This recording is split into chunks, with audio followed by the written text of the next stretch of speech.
Hey friends! Glad you're here at Watch Harry. We've cooked up something special. Morticia Addams audited all 17 Hogwarts accounts and found Dumbledore had stolen from every student. Liking and subscribing really helps us out. Okay, story time. Chapter 1. The woman with the ledger. The owl arrived at the Ministry of Magic on a Tuesday, which Morticia Addams found faintly disappointing. Tuesdays were so aggressively ordinary. A summons of this magnitude deserved at least a Thursday, something with weight to it, a day that understood the gravity of bureaucratic catastrophe. She read the letter twice. Not because she needed to, she absorbed text the way most people absorbed oxygen, automatically and without particular effort, but because the second reading confirmed what the first had told her, and confirmation was the foundation of everything she did.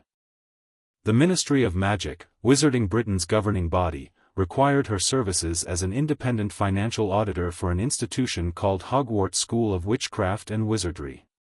The request had been flagged as urgent. The file attached was 3 inches thick and had been sealed with no fewer than 6 different enchantments, all of which she broke before her morning tea had finished steeping. She set the letter on her desk and looked out the window of her study at the bare black branches of the garden, which were doing what they always did in early November, reaching upward like hands that had forgotten what they were grasping for. She found them beautiful. "You're going?" Gomez asked from the doorway. He was in his shirt sleeves, holding a cigar that had gone out, his dark eyes bright with the particular excitement he got whenever Morticia was about to do something extraordinary.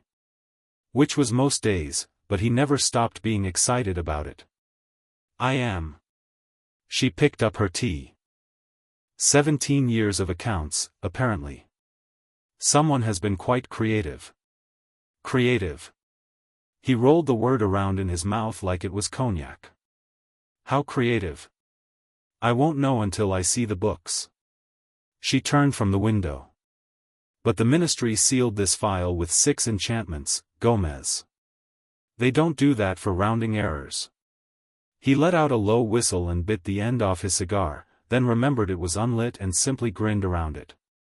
Scotland? Scotland. You'll be magnificent. I'm always magnificent, she said, without vanity, the way someone else might say I'm always punctual. Simply a fact. She set down her tea and picked up her black leather satchel from the corner of the desk, the one that had carried every audit she'd ever conducted. It was old and perfectly maintained and slightly larger on the inside than the outside, which was not a magical modification but rather a consequence of exceptional organizational skill. Tell the children I'll write. Wednesday will try to come after you. Wednesday is 17 and studying for her newts at Borgin and Burke's apprenticeship program. Morticia paused at the door.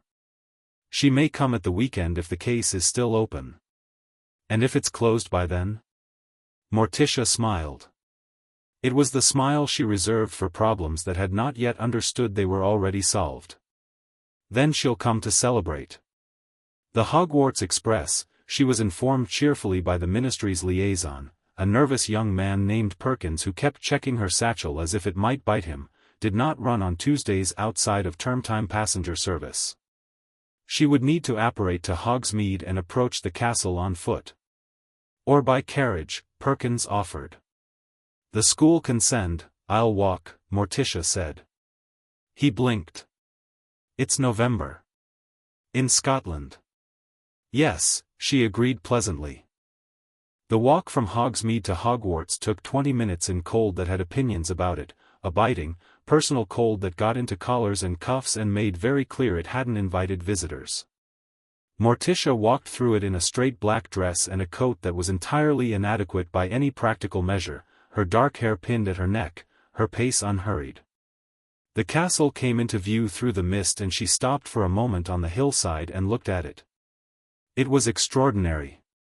She could see it in the bones of the place, the towers that had accumulated over centuries without any governing architectural logic, the way the battlements jutted at unexpected angles, the greenhouse structures along the eastern wall that were visibly breathing steam into the cold morning air.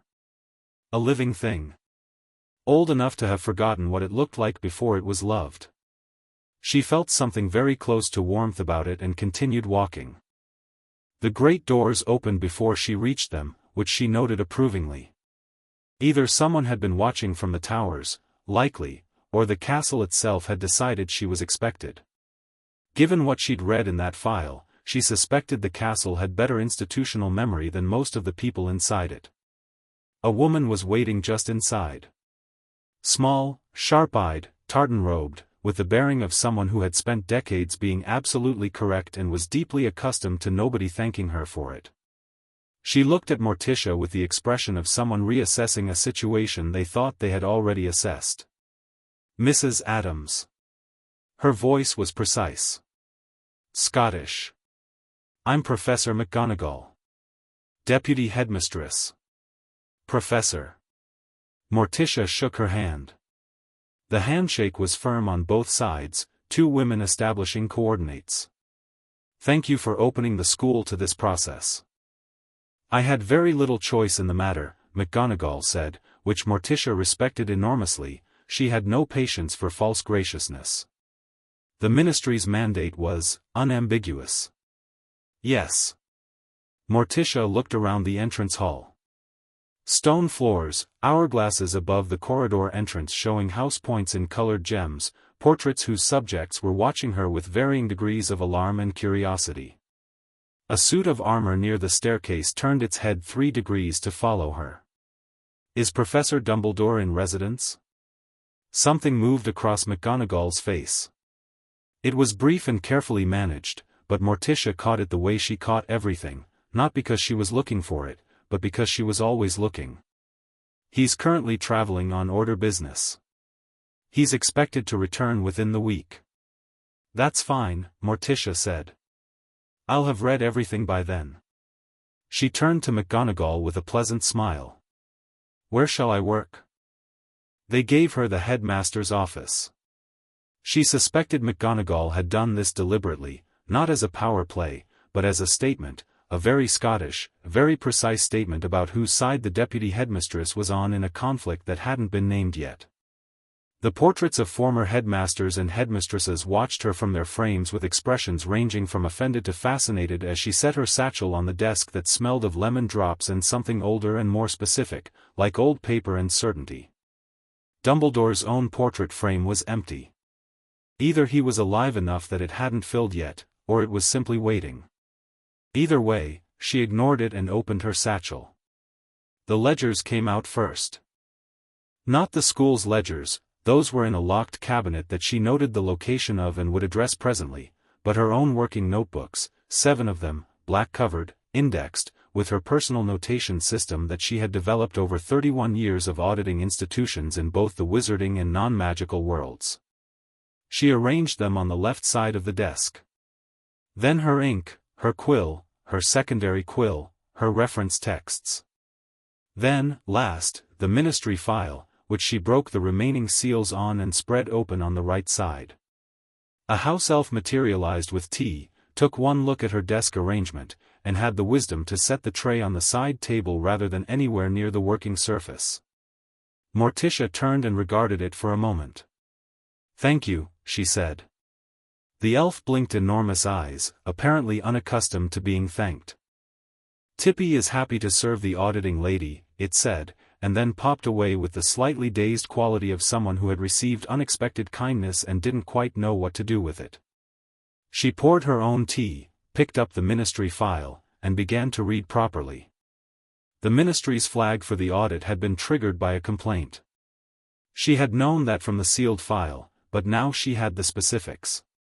The complaint had come from a former student named Arabella Fig, a squib, she noted, categorized in the school records under a special oversight provision that dated back to 1973, who had filed a query about a charitable bursary fund established in 1979 by the families of students killed in the First War with Voldemort.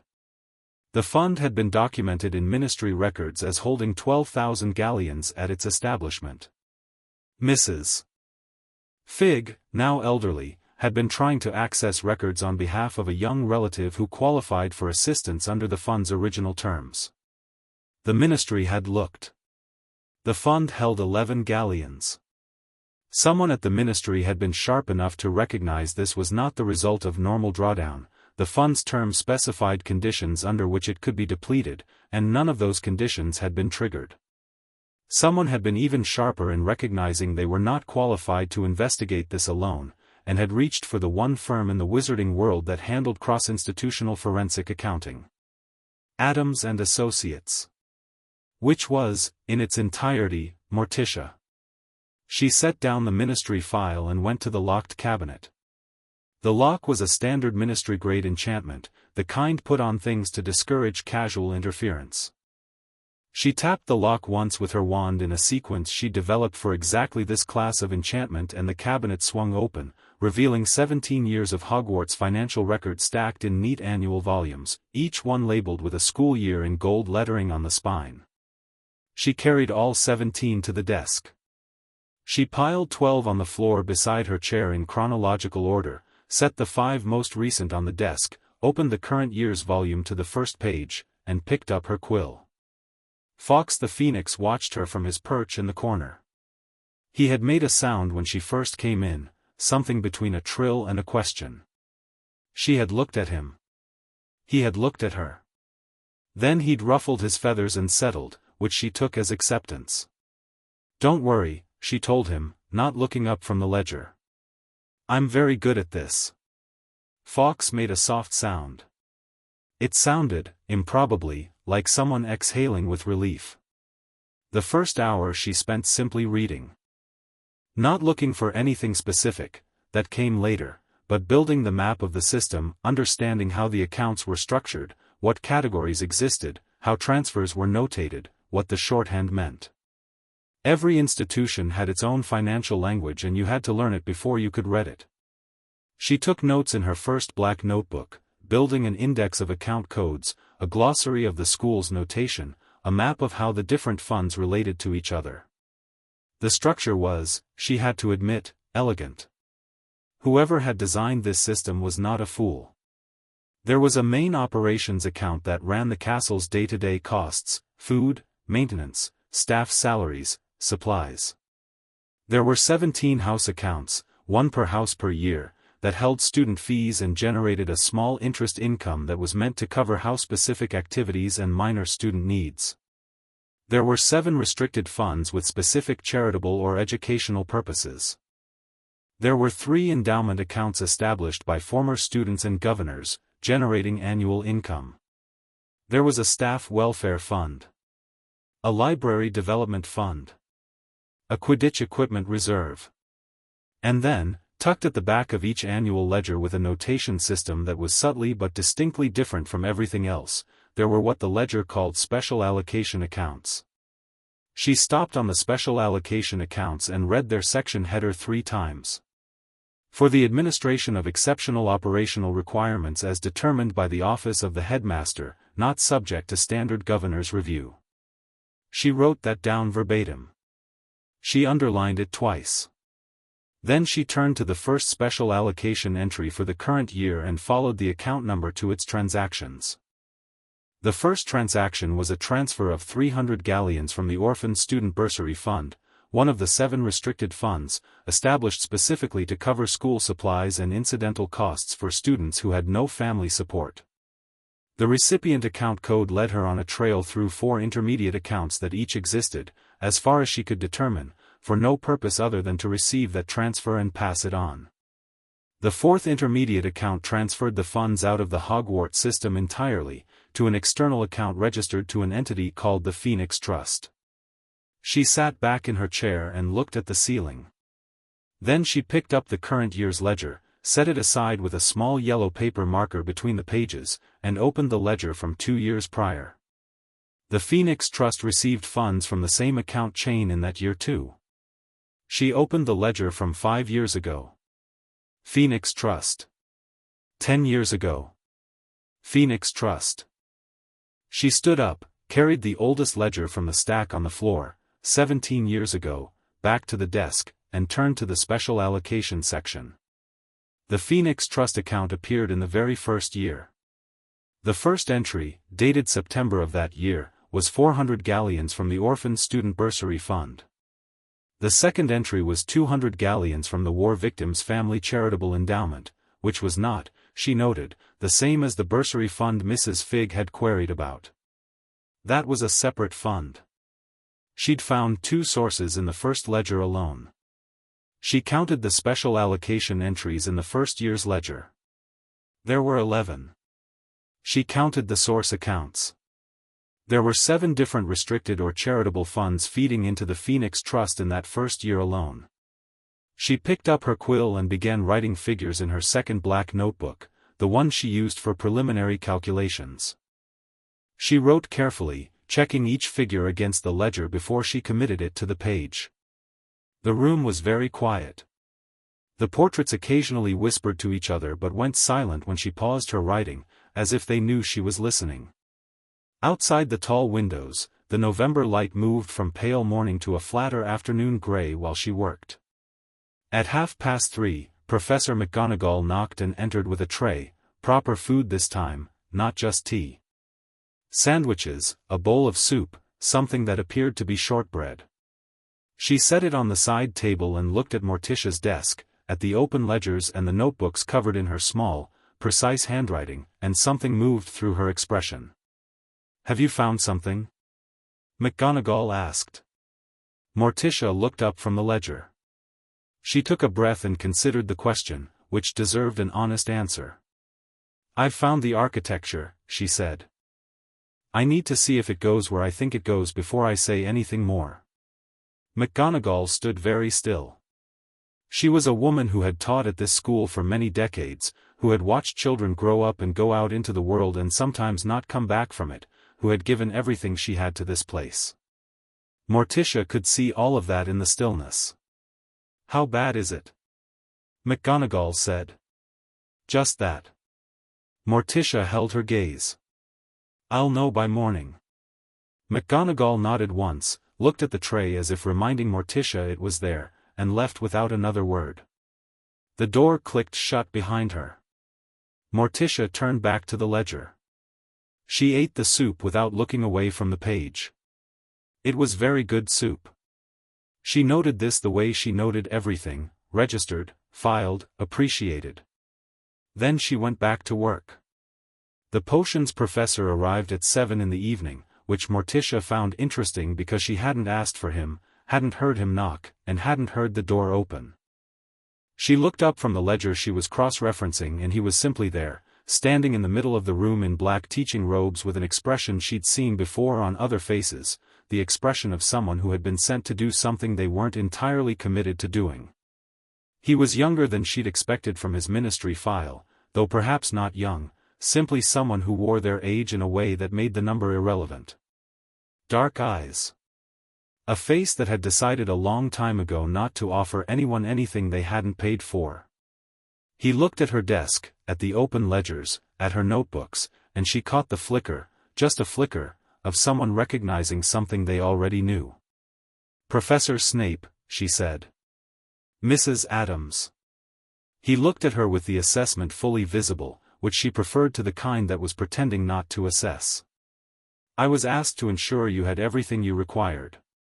"By Professor McGonagall?" A pause. "Small, but present. The deputy headmistress has many responsibilities. I offered to check on your progress." "You were sent," Morticia said pleasantly, "to see how far along I am." He said nothing. She turned a page in the ledger.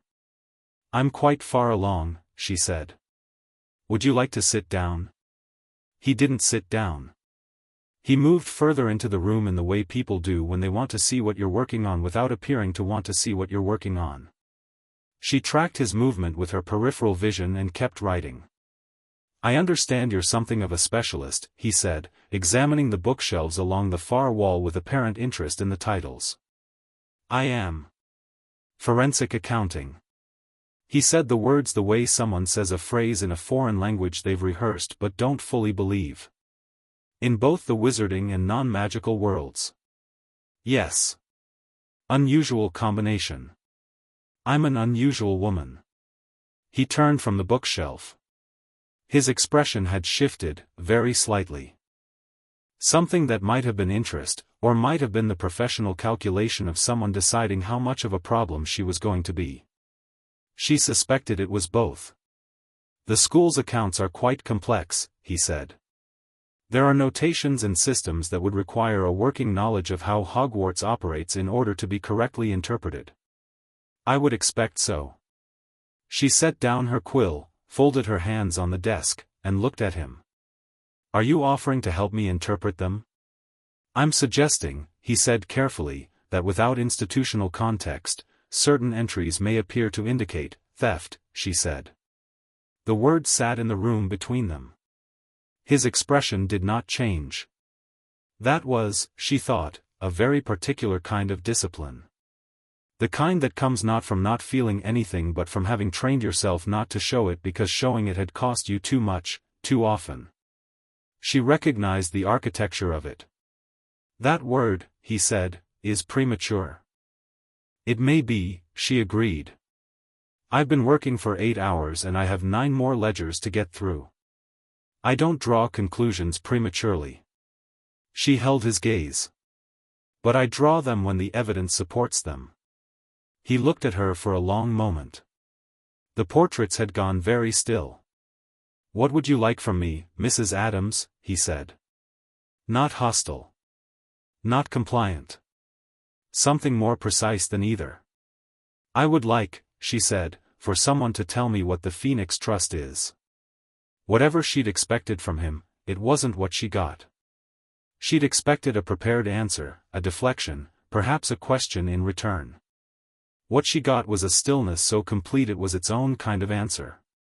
I see, she said. I didn't say anything, he said. No, she agreed. You didn't. She picked up her quill. You can sit down, Professor. I have 17 ledgers to finish tonight and you look like someone who doesn't sleep well in any case. We might as well be awake together. He sat down. Not in the chair in front of the desk, in the high-backed chair by the far window, where Fawkes's perch stood empty, the phoenix having gone out hunting sometime around sunset. He crossed one leg over the other, folded his arms, and watched her work in silence. It was, she thought, a very comfortable silence for a first meeting. She found the second structural layer at 9:30. She'd been working through the Hogwarts Student Trust accounts, individual accounts maintained for each enrolled student, funded by family deposits and intended to cover school supplies, emergency needs, and the small discretionary fund allotted to every student per year. The accounts for students from wealthy families were largely irrelevant to her purposes, though she noted them. It was the accounts for Muggle-born students, orphaned students, and those on scholarship provisions that she focused on. The pattern, once she saw it, was elegant and horrible.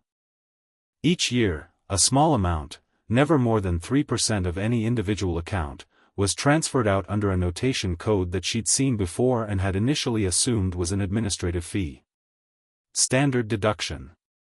The sort of thing that hid in institutional accounts because nobody looks at 3%. It's not enough to notice. It's barely enough to miss. But 3% of 100 accounts, across 17 years, with compound interest implications, drawn from funds that in many cases represented the entirety of a student's financial safety net, she did the calculation in her third notebook. The number she wrote down was not a small number. She wrote it down again to make sure. Same number. Professor Snape, she said. He looked up from the book he'd retrieved from somewhere. She hadn't seen him get it, he'd simply had it, with an expression that showed he'd been listening even while reading, which she approved of. There are students currently enrolled at this school, she said, who have had money taken from their personal accounts. She turned the notebook to face him across the room. He looked at the number without moving from his chair.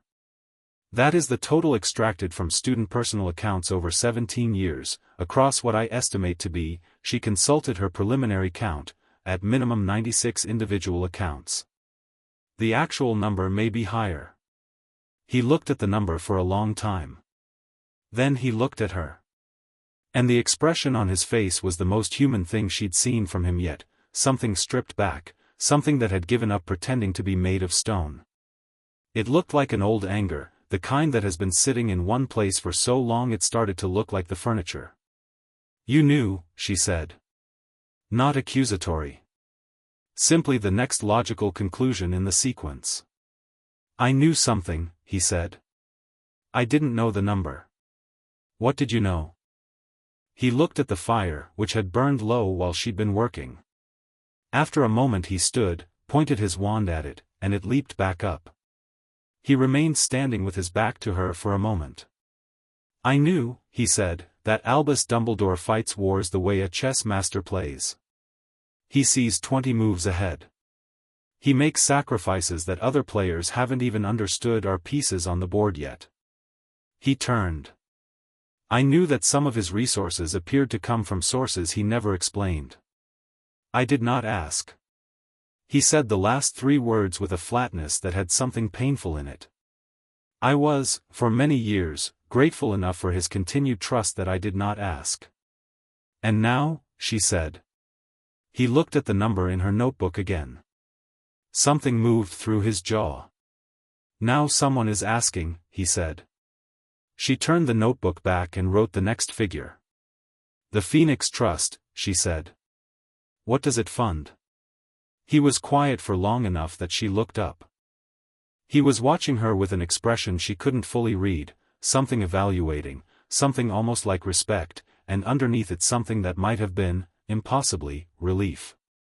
It funds the Order of the Phoenix, he said. Albus's private resistance organization. Safe houses. Intelligence networks. Courier services. Weapons. Protective enchantments for targeted families. He paused. Good things, Mrs. Adams. Things that saved lives. Paid for, she said, with money that belonged to orphan children. The fire crackled. Outside, the Scottish night had gone fully black, the kind of dark that doesn't apologize for itself. Yes, he said. Paid for with that. She wrote in her notebook. I'll need the Phoenix Trust's independent accounting, if it exists. It doesn't.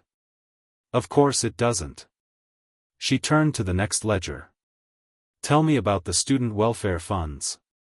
The ones established after the First War.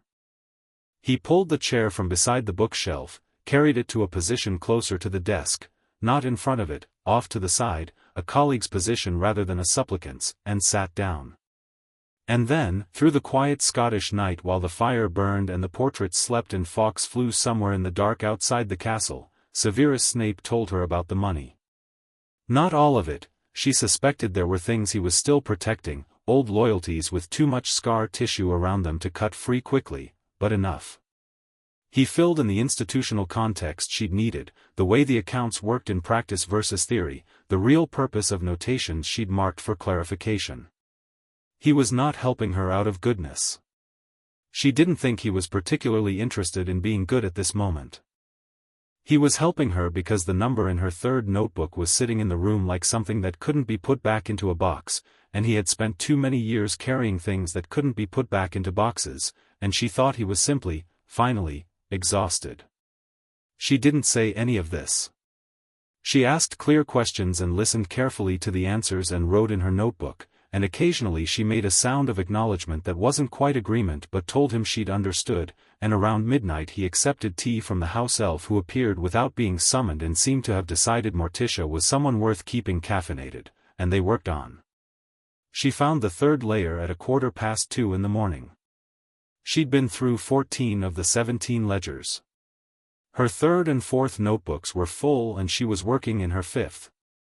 The calculations had moved from preliminary to structural. She had enough of a picture now to understand the system's full architecture, which was more sophisticated than she'd initially credited.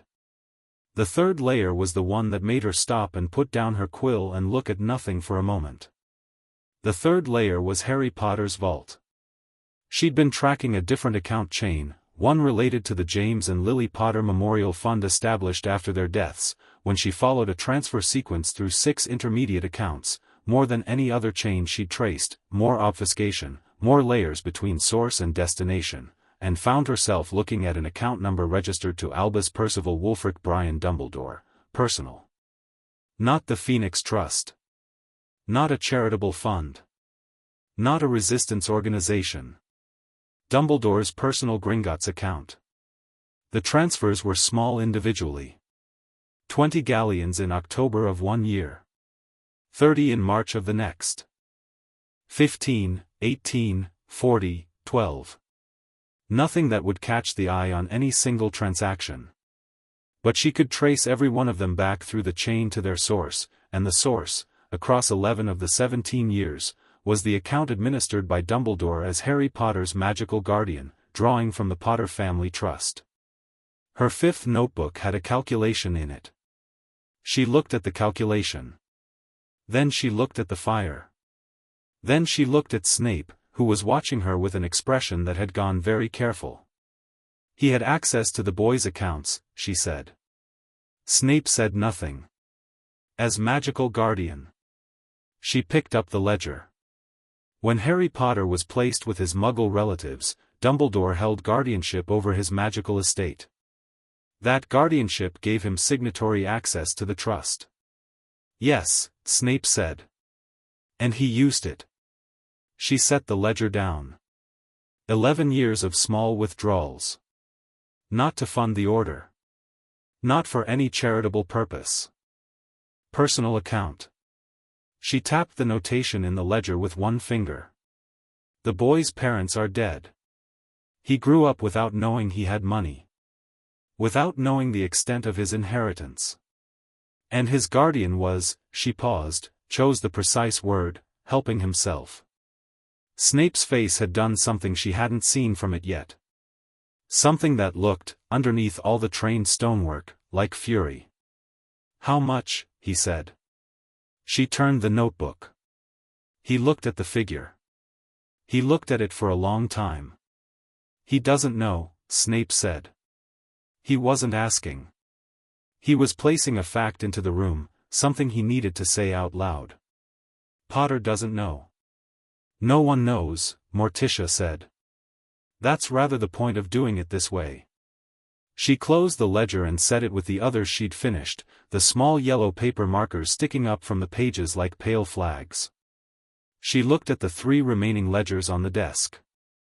She was tired in the very specific way she got toward the end of a large audit, not exhausted, not ready to stop, but fully inhabited by the work, so completely inside the numbers that the rest of the world had gone slightly theoretical. What does Professor Dumbledore use for personal expenses? Does the school cover his housing, his food, his travel? The headmaster's position comes with full accommodation and a stipend. Then the personal withdrawals had no necessary purpose, she said. They weren't filling a gap. They were supplementary. Yes. She opened the 15th ledger. I'll be finished before morning, she said. You don't need to stay. I know, he said, and didn't move. She looked at him for a moment. There was a quality to his stillness now that was different from when he'd first arrived, less like someone managing information and more like someone who had decided, quietly and without announcement, which side of a line they were standing on. Professor, she said. Yes. When Dumbledore comes back, he will try to talk his way around this. He is, by every account I've read, extraordinarily persuasive. Snape's mouth did something that was technically a smile. He is the most persuasive person I have ever met, he said. He could make you feel, quite genuinely, that everything you were seeing with your own eyes was a misunderstanding of something larger and more important. He paused. He's been doing it to me for 20 years. And now, she said, the same question she'd asked before. Now, he said, I've seen your notebook. She nodded. She turned back to the 15th ledger and opened it and picked up her quill. Outside the windows, the Scottish dark was still complete, the kind of deep night hour that belongs to no particular time, and inside the headmaster's office, by firelight and lamplight, Morticia Adams worked through it with the calm, total focus of someone who had never once in her professional life flinched at what the numbers said. She would be finished before dawn. She had 3 ledgers left, 2.5 notebooks yet to fill, and a case to build that would be airtight before the man who'd constructed this system walked back through the castle doors. She turned the page and kept going. At 4:30 in the morning, she closed the 17th ledger. She sat back in the chair. Around her, the notebooks were filled, all 7 of them, plus 3 loose sheets of additional calculations she'd had to use when the 6th notebook ran out. The ledgers were stacked in 2 neat piles, each with its yellow markers. The fire had burned to coals and a new one had been lit by the house elf who'd been appearing silently every 2 hours without being asked.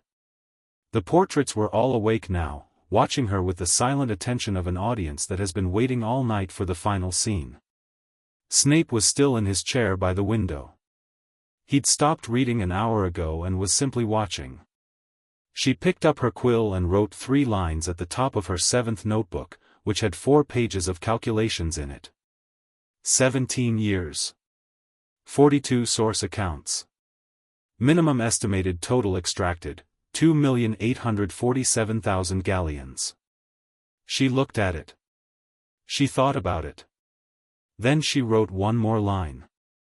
Beneficiary, unknown until intent established.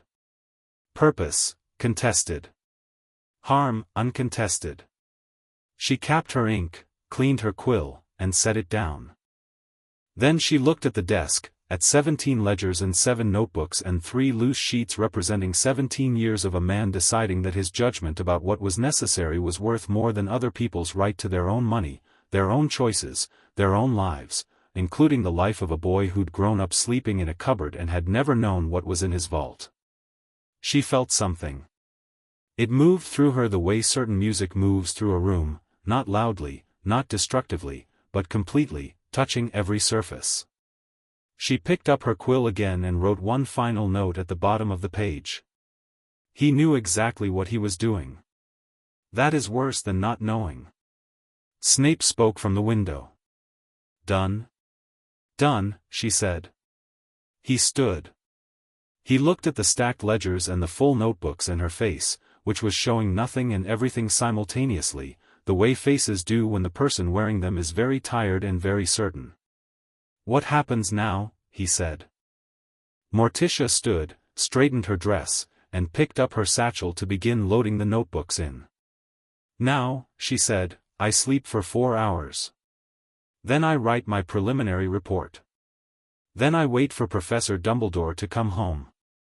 She placed the last notebook in the satchel and looked at him with absolute clarity, dark eyes fully awake in a face that had just spent 14 hours finding the worst thing anyone had hidden in 17 years of school records. And then I explained to him, very precisely, what he owes.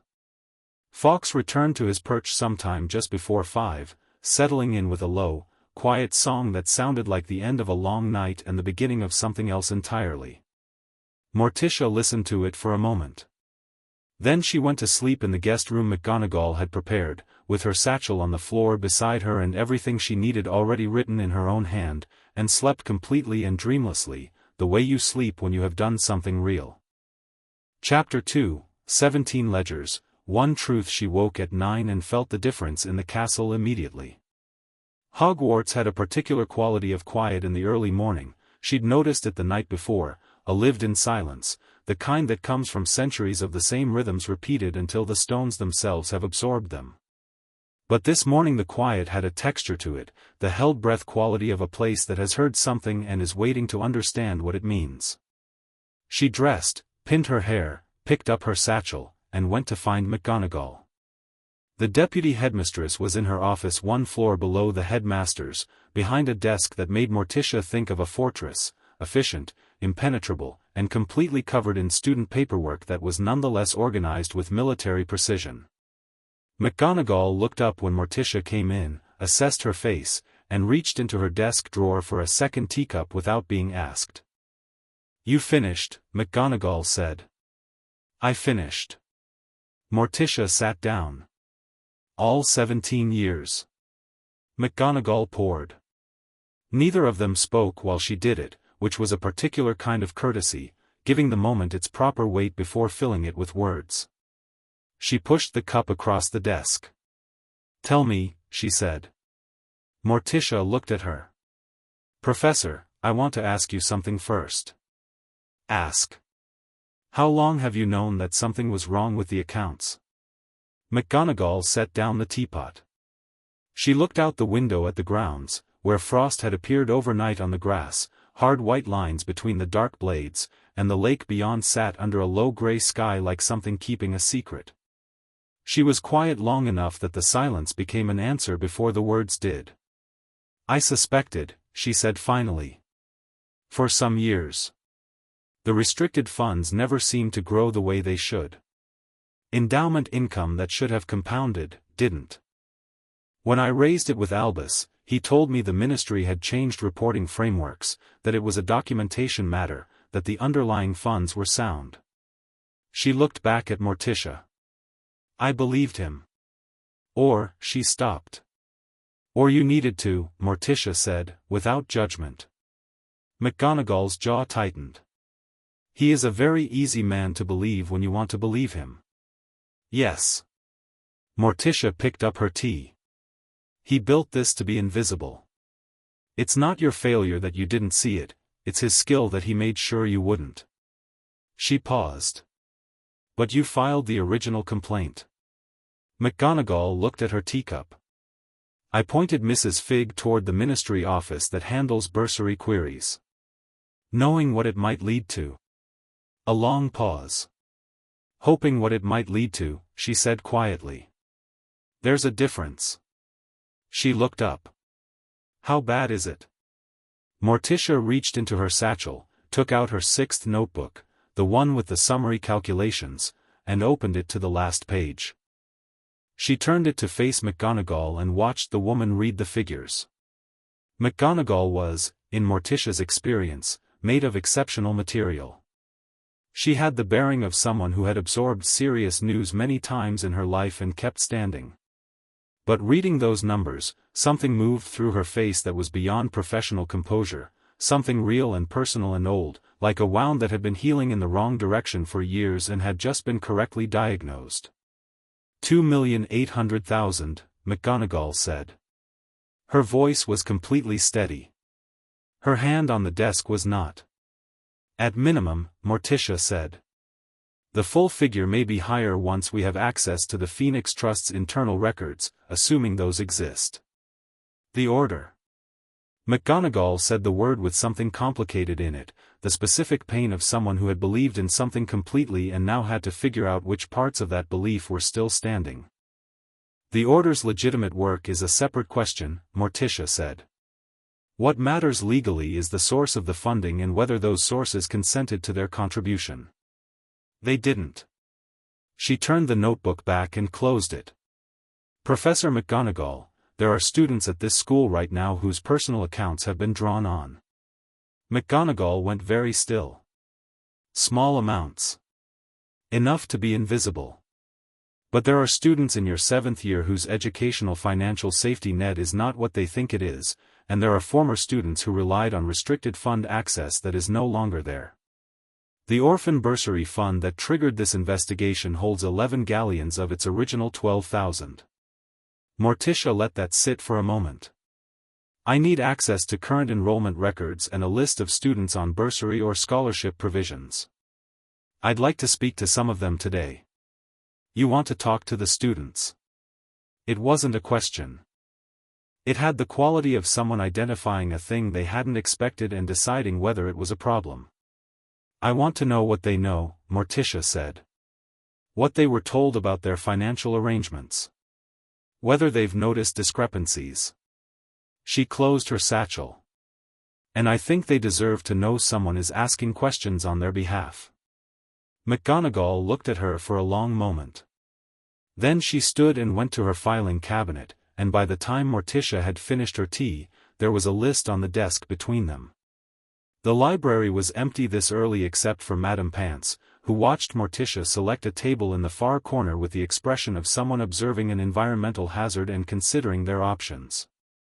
Morticia set up her working materials with the same efficiency she'd used the night before and spent an hour writing her preliminary report, not the full formal document, which would come later, but the framework, the structure that would hold all the evidence in its correct relationship to itself. She wrote clearly. She wrote precisely. She did not editorialize. She did not need to. The numbers editorialized themselves. Snape found her at 10:30. She knew it was him before he arrived. There was a particular quality to his footfall in the corridor, a deliberateness that somehow still managed to be quiet, like someone who had decided to be present in a space without announcing it. He came in, looked at her table, looked at Madame Pants, who looked at him, and then came to sit across from Morticia with the measured movement of someone choosing their ground. "You slept," he said. "4 hours." "Yes." She didn't look up from the report. "What happened this morning?" "What makes you think, the castle," she said. "It sounds different." "Something's happened." He was quiet for a moment. "Then, there's a portrait in the 3rd-floor corridor. Former headmistress Dilys Derwent. She visits her portrait at St. Mungo's regularly." He folded his hands on the table. "She talked to someone at St. Mungo's last night who talked to someone at the ministry this morning. There's a rumor." He paused. "It hasn't become specific yet. But there are people at the ministry who've started asking questions." "What kind of questions?" "The kind that suggest someone told them the auditor had found something significant." Morticia looked up from her report. "Fawkes," she said. Snape blinked. "I beg your pardon?" "The Phoenix was out last night from approximately 10 o'clock until just before 5. Phoenixes are capable of carrying messages without being sent. He's Dumbledore's familiar, but he's also his own creature." She tapped her quill on the report. "He may have told Dumbledore that his office had a visitor who stayed all night with the ledgers." Snape absorbed this with the stillness she was coming to recognize as his baseline response to unexpected information. "You think Dumbledore knows you're here?" "I think Dumbledore knew before I arrived," she said. "He knew the moment the ministry flagged the audit. He's had time to prepare." She looked back at the report. "Which changes nothing. The evidence is in 17 physical ledgers in the headmaster's office. The ledgers can't be altered retroactively without leaving traces I would find immediately. He knows that too." She continued writing. "He's not going to try to hide. He's going to explain. And that," Snape said, "is what should concern you." "It would concern me," she said, "if I were someone who could be explained out of what I'd seen." She turned the page. "I'm not." He looked at her with that expression again, the one she'd first seen when he read the number in her notebook the night before. Like someone looking at a thing they'd stopped believing existed. She wrote 2 more lines in her report and said, without looking up, "What was your relationship with the Order of the Phoenix?" "I was a member," he said. "A spy, specifically. Working within the Death Eater organization to gather intelligence for Dumbledore." "For how long?" "Since I was 21.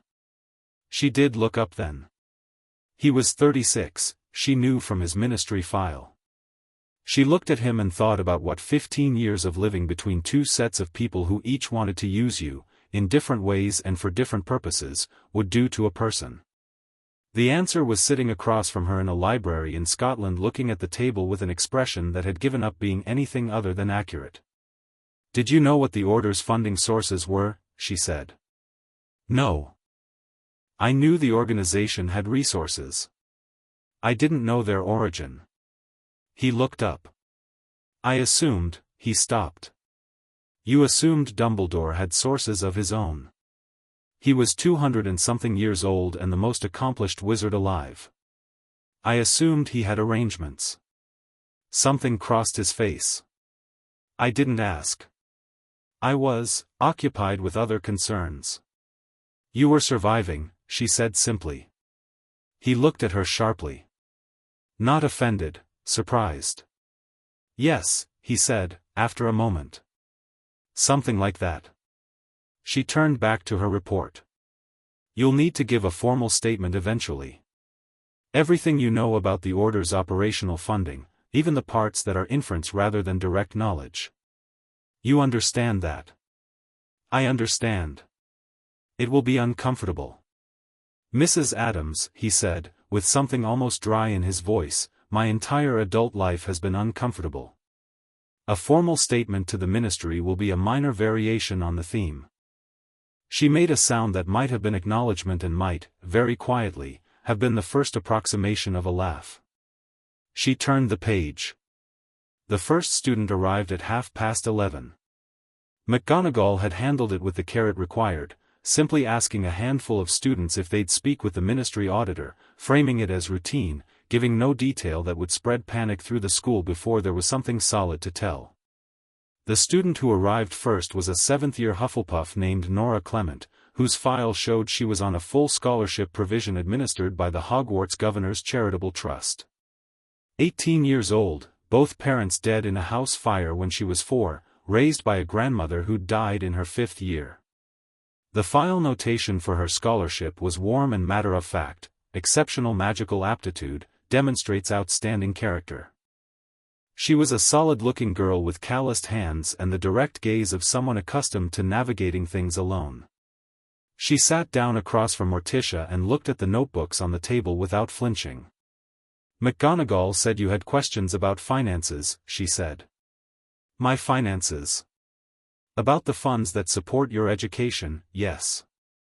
Morticia folded her hands. Miss Clement, what were you told when your scholarship was arranged? Who explained the terms to you? Nora's expression shifted. Professor Dumbledore, she said. At the start of my 5th year, when my gran died. He came to the hospital. Actually, I was there with her at the end. He came and sat with me and explained that there was a fund specifically for students in my situation, that my education was completely covered, and that there would also be a small living allowance each term so I wouldn't have to. She stopped. So I wouldn't have to worry about things like schoolbooks and robes. And have you received that allowance? Something careful moved into her face. It was smaller than I expected. The first term. Professor Dumbledore said the fund had been restructured by the governors and the disbursement schedule had changed. He said it would normalize. She paused. It's been 2 years. It hasn't normalized. Morticia wrote something in her notebook. Has anyone at the school explained the discrepancy to your satisfaction? I asked Professor Sprout, she's my head of house. She wrote to the governors.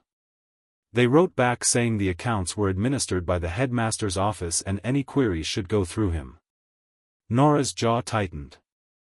I wrote to the headmaster's office 3 times. I got one response, 6 months after my first letter, saying the matter was under review. Morticia looked at her. Miss Clement. I want to be direct with you, because I think you're someone who prefers that. Yes, said Nora.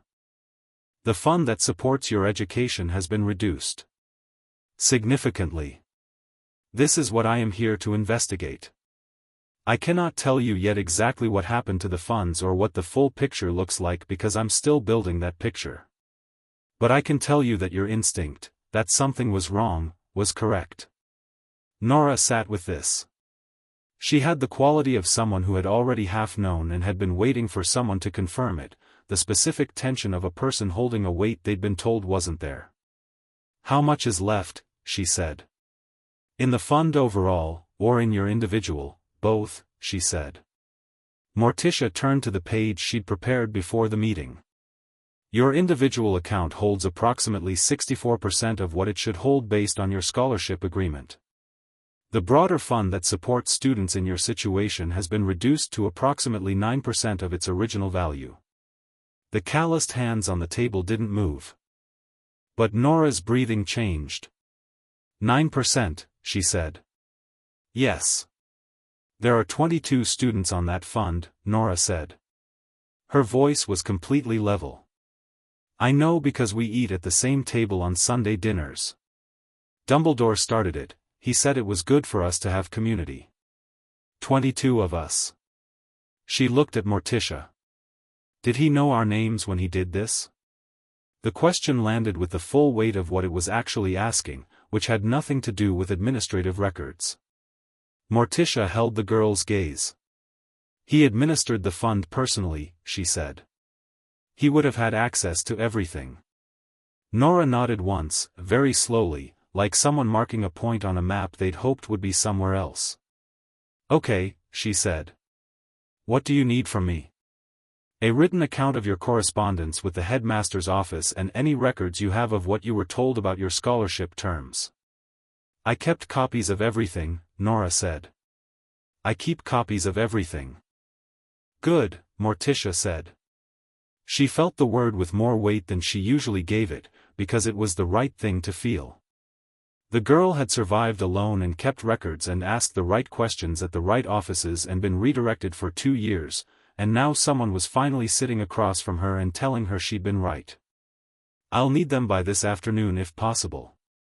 "You'll have them in an hour," said Nora, and stood, and left.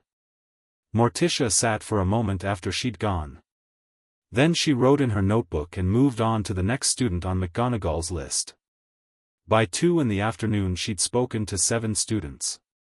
Their stories formed a pattern the way water forms a pattern running down a slope, each one following the same invisible channels, arriving at the same low points. Every student on bursary or scholarship had experienced some version of the same thing, an initial arrangement made personally by Dumbledore, warm and specific and generous in its terms, followed by a quiet reduction that was never properly explained, followed by bureaucratic redirection when they tried to understand it, followed by years of managing the gap between what they'd been promised and what they actually received. Every one of them had kept records. She found this remarkable and then found it obvious. These were children who'd learned early that the world didn't keep records on their behalf, so they kept their own. A Muggle-born student from Manchester who'd copied every letter into a marbled composition notebook. A Slytherin on half-scholarship whose mother had sent her to school with an expandable folder for exactly this purpose, prophetic and heartbreaking. A quiet third-year boy, the youngest on the list, Muggle-born, here on a full academic bursary, who'd brought his entire folder in a backpack with all the relevant pages color-tabbed, a system so organized it made Morticia feel something adjacent to pride in a child she'd met 15 minutes ago. The last student on her afternoon list arrived at 2:30 and the dynamic shifted. She knew who he was before he came in. Harry Potter was one of those people you'd know from a description without having needed the description. The specificity of his presence preceded him, the slightly battered quality of someone who had been at the center of things he didn't choose. 17, black-haired, with eyes that were vivid green behind glasses and had the particular expression of someone who had learned to read rooms quickly and usually expected the reading to be bad. He sat down and looked at her notebooks and her tables set up and her face with the thoroughness of someone who had spent years being evaluated by adults and had developed an evaluating gaze of his own in self-defense. He looked like he'd been told enough to be cautious but not enough to know what he was being cautious about. "Harry Potter," she said. "Yeah." He paused. "Mrs. Adams, right?" "Yes." She set down her quill. "Has Professor McGonagall explained why I wanted to speak with you?" She said financial audit. School accounts. He looked at the notebooks. But she had a face when she said it. McGonagall always has a face when she's not telling you the whole thing. "She's protecting you," Morticia said. "Until I have the full picture." "Which is reasonable." "Right." He looked at her directly. "Do you have the full picture?" She studied him for a moment. He was 17 and he'd fought a dark wizard and he'd lost people and he was sitting in this library with the particular alertness of someone whose threat assessment instincts had been developed through actual threats. He wasn't a child asking an innocent question. He was someone asking because he already knew the shape of the room and wanted the lights on. "Nearly," she said.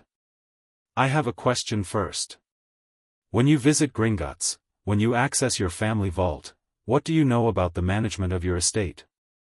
Something changed in his face. "What do you mean?" "The Potter Family Trust. Who manages it? Who has access? Have you ever received a full accounting of the account's history, deposits, withdrawals, any changes since you were placed with your aunt and uncle?" The silence that followed was a particular kind, not the silence of someone thinking, but the silence of someone watching a door open that they'd been told wasn't there. "Dumbledore was my magical guardian," he said slowly. Until I turned 17. Last month. Yes. He had access to the trust. Signatory access. As your designated guardian for matters concerning your magical estate. Harry looked at the table. He was very still. Then he looked up. Did he use it? Morticia had handled this question in various forms throughout the day. With the scholarship students she'd been careful, honest, precise, clear about what was confirmed versus what was still under investigation. But Harry Potter was not a scholarship student with a depleted bursary fund. Harry Potter was the son of a wealthy family, dead under circumstances that had made their son famous at 16 months old, and someone had been in his vault for 11 years. She turned her 6th notebook to the page she'd prepared and set it in front of him. He read the figures without speaking. She watched his face, not intrusively, not with clinical distance, but with the attention of someone who cares what the truth does to people when it lands. He read the total twice. She knew because his eyes moved back to the top of the column. This is how much was taken, he said. Not a question. Transferred out of your estate account between your first year of enrollment and last month. Yes. To where? His personal account. The silence after that was very different from all the previous silences. It was the silence of something being understood that cannot be ununderstood, the kind of comprehension that changes the before and after of everything around it. Harry sat with it and she let him sit with it, because this was not a moment to fill with words. Harry started. Stopped.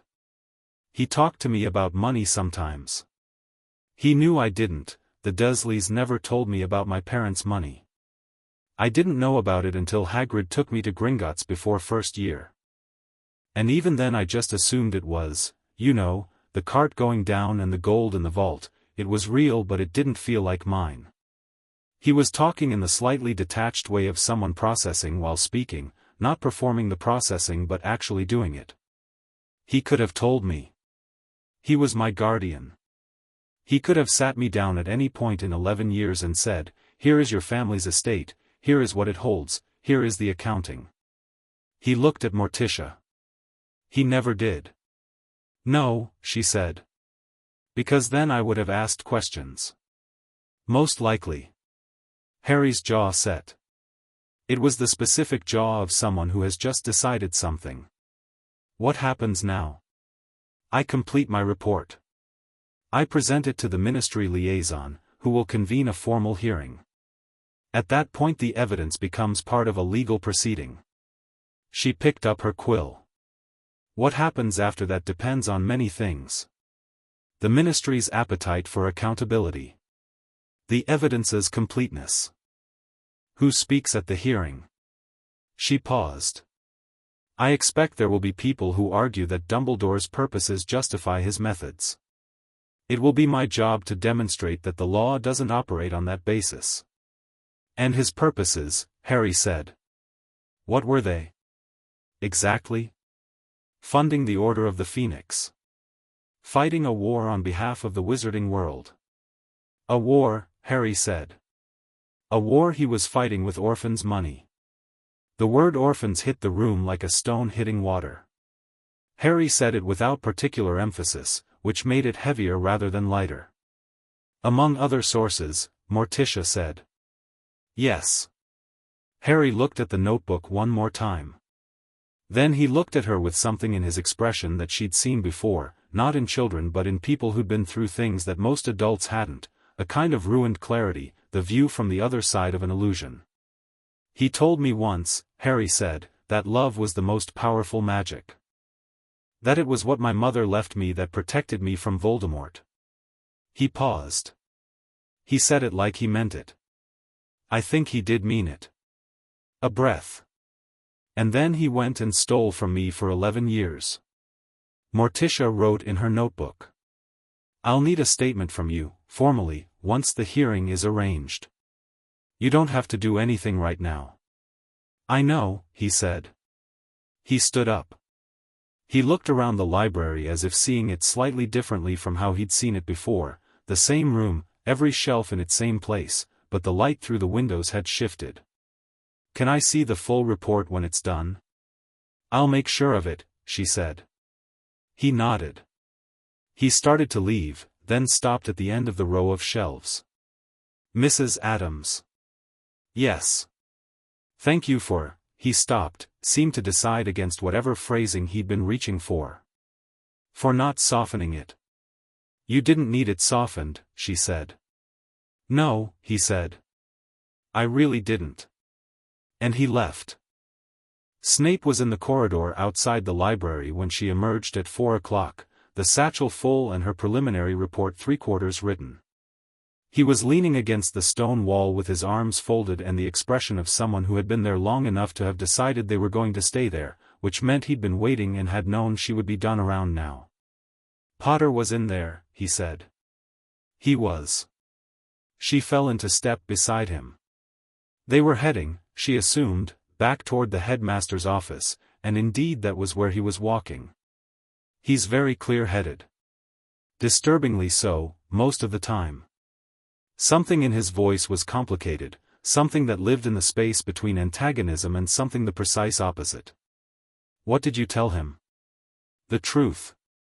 She glanced at him.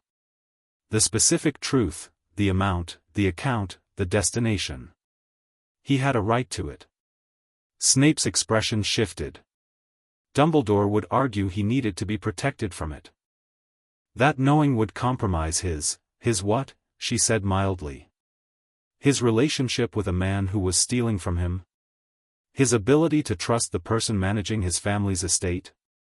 She looked at him. "That argument is self-serving. It protects the secret, not the boy." Snape said nothing. They walked up a staircase that shifted under them, adjusted, settled. The portraits watched them pass. "You spoke to 7 students today," he said. "Word is beginning to spread." "What kind of word?" "The kind that doesn't have a shape yet. Students know an auditor arrived. They know some of them have been called to speak with you. The ones who haven't been called are watching the ones who have." He paused on the landing. "By tomorrow morning they'll all know something is wrong." "Something is wrong," she said. "The school will be difficult to manage if this gets out of control." She stopped on the landing and turned to look at him. He was half a step behind her, close enough that they were on level footing rather than her looking up. He was tall and she was not short, and they stood there in the corridor with the late afternoon light from a slit window making everything amber, and she regarded him with the full weight of her attention, which was a thing people tended to feel. "Professor Snape," she said. "I understand your concern for the students. I share it. I am trying to manage the pace of this disclosure carefully. But I want to be clear about something. I'm not going to conceal what I've found in order to protect the institution's reputation or prevent difficult conversations." She paused. "The difficult conversation is the point." He held her gaze. After a moment something moved through his expression, something that was past resistance and into something else. "I know," he said. "I'm not asking you to conceal it." He looked away briefly. "I'm asking you to be ready for what happens when it's not concealed. These students have spent years believing in certain things. Certain people." He glanced back. "Disillusionment is a specific kind of damage." She looked at him. "And you know about that particular damage?" A pause. "Professionally." "Personally," she said. He didn't confirm it. He didn't need to. She turned and continued down the corridor, and he fell into step beside her again without another word about it. The evening was quieter than the previous one. She finished her preliminary report by 7 o'clock, set it aside to be read with fresh eyes in the morning, and spent an hour organizing the evidence into the format the ministry would require: ledger references cross-indexed with notebook pages, a master account flow chart on a long sheet of parchment that mapped every transfer from source to destination across all 17 years. The full picture, laid out spatially, was extraordinary. It looked like a river system, dozens of small tributaries feeding into 4 main channels, all of them eventually flowing to the same 2 destinations. The Phoenix Trust and Dumbledore's personal account. She tacked the parchment to the wall beside the desk. Fawkes regarded it with apparent interest. Snape came in at 8:30 with dinner on a tray. He'd brought it himself this time, which she noted without comment, and set it on the side table. He looked at the parchment on the wall and said nothing for a long time. "It looks larger when you can see it all at once," he said finally. "It is larger," she said. "I underestimated the total when I calculated it last night. My revised figure is 3,400,000. He absorbed this. The difference? A set of endowment accounts I didn't fully trace last night. I found them this morning in the 15th ledger." She turned from the wall. "One of them is the Charity Burbage Memorial Fund, established last year after her death." Dumbledore gave the memorial speech. Snape went very still. "One of your colleagues," she said quietly. "She was," he said. His voice was absolutely flat in the way that meant something completely different from indifference. "I'm sorry." "She was killed," he said. "By Voldemort. At a Death Eater gathering I was forced to attend." He stopped. His hands, at his sides, were very still. "The fund was established to support Muggle studies, education and scholarship for Muggle-born students. She would have, it was everything she cared about. 300 Galleons were transferred out of it within 2 months of its establishment," Morticia said. "To the Phoenix Trust." The room was very quiet. "He is going to need," Snape said slowly, "a very good explanation for that one."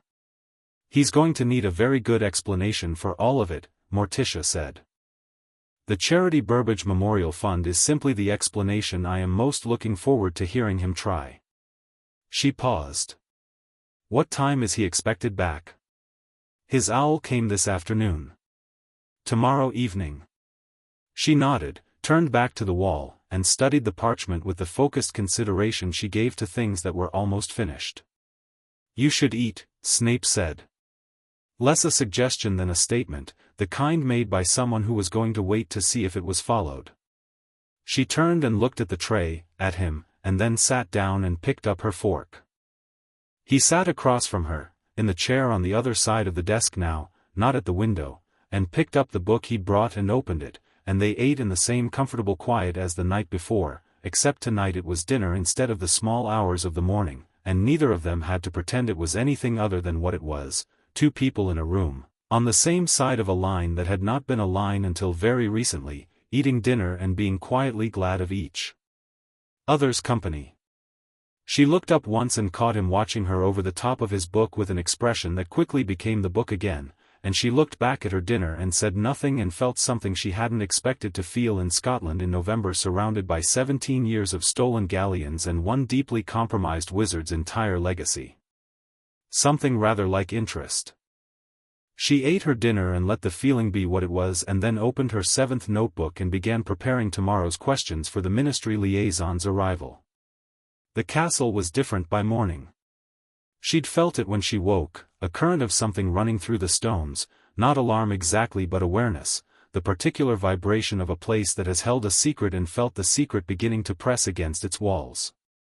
In the corridors on her way to breakfast she passed students who fell quiet when they saw her and then started up again immediately after, and heard fragments of what they were saying. Something about the funds. Something about Dumbledore. "Have you asked Nora?" "Nora knows something."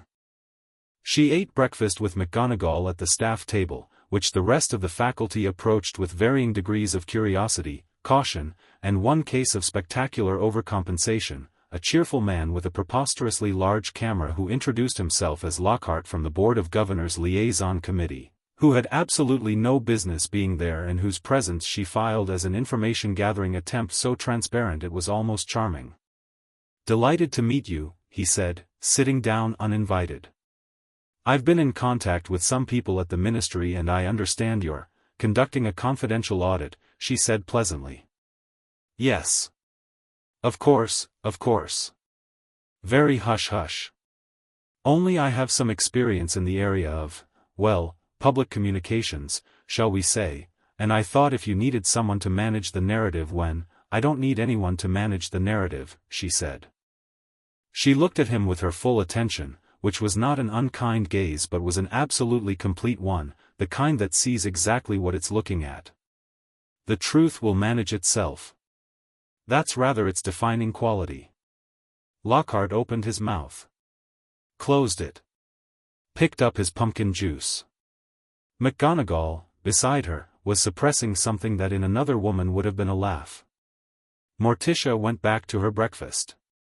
The ministry liaison arrived at 11, a young woman named Clearwater, efficient and sharp and deeply aware of the political weight of the situation, who had come with a portkey authorization and a case of her own and the careful expression of someone trying to determine the full scope of what they were walking into.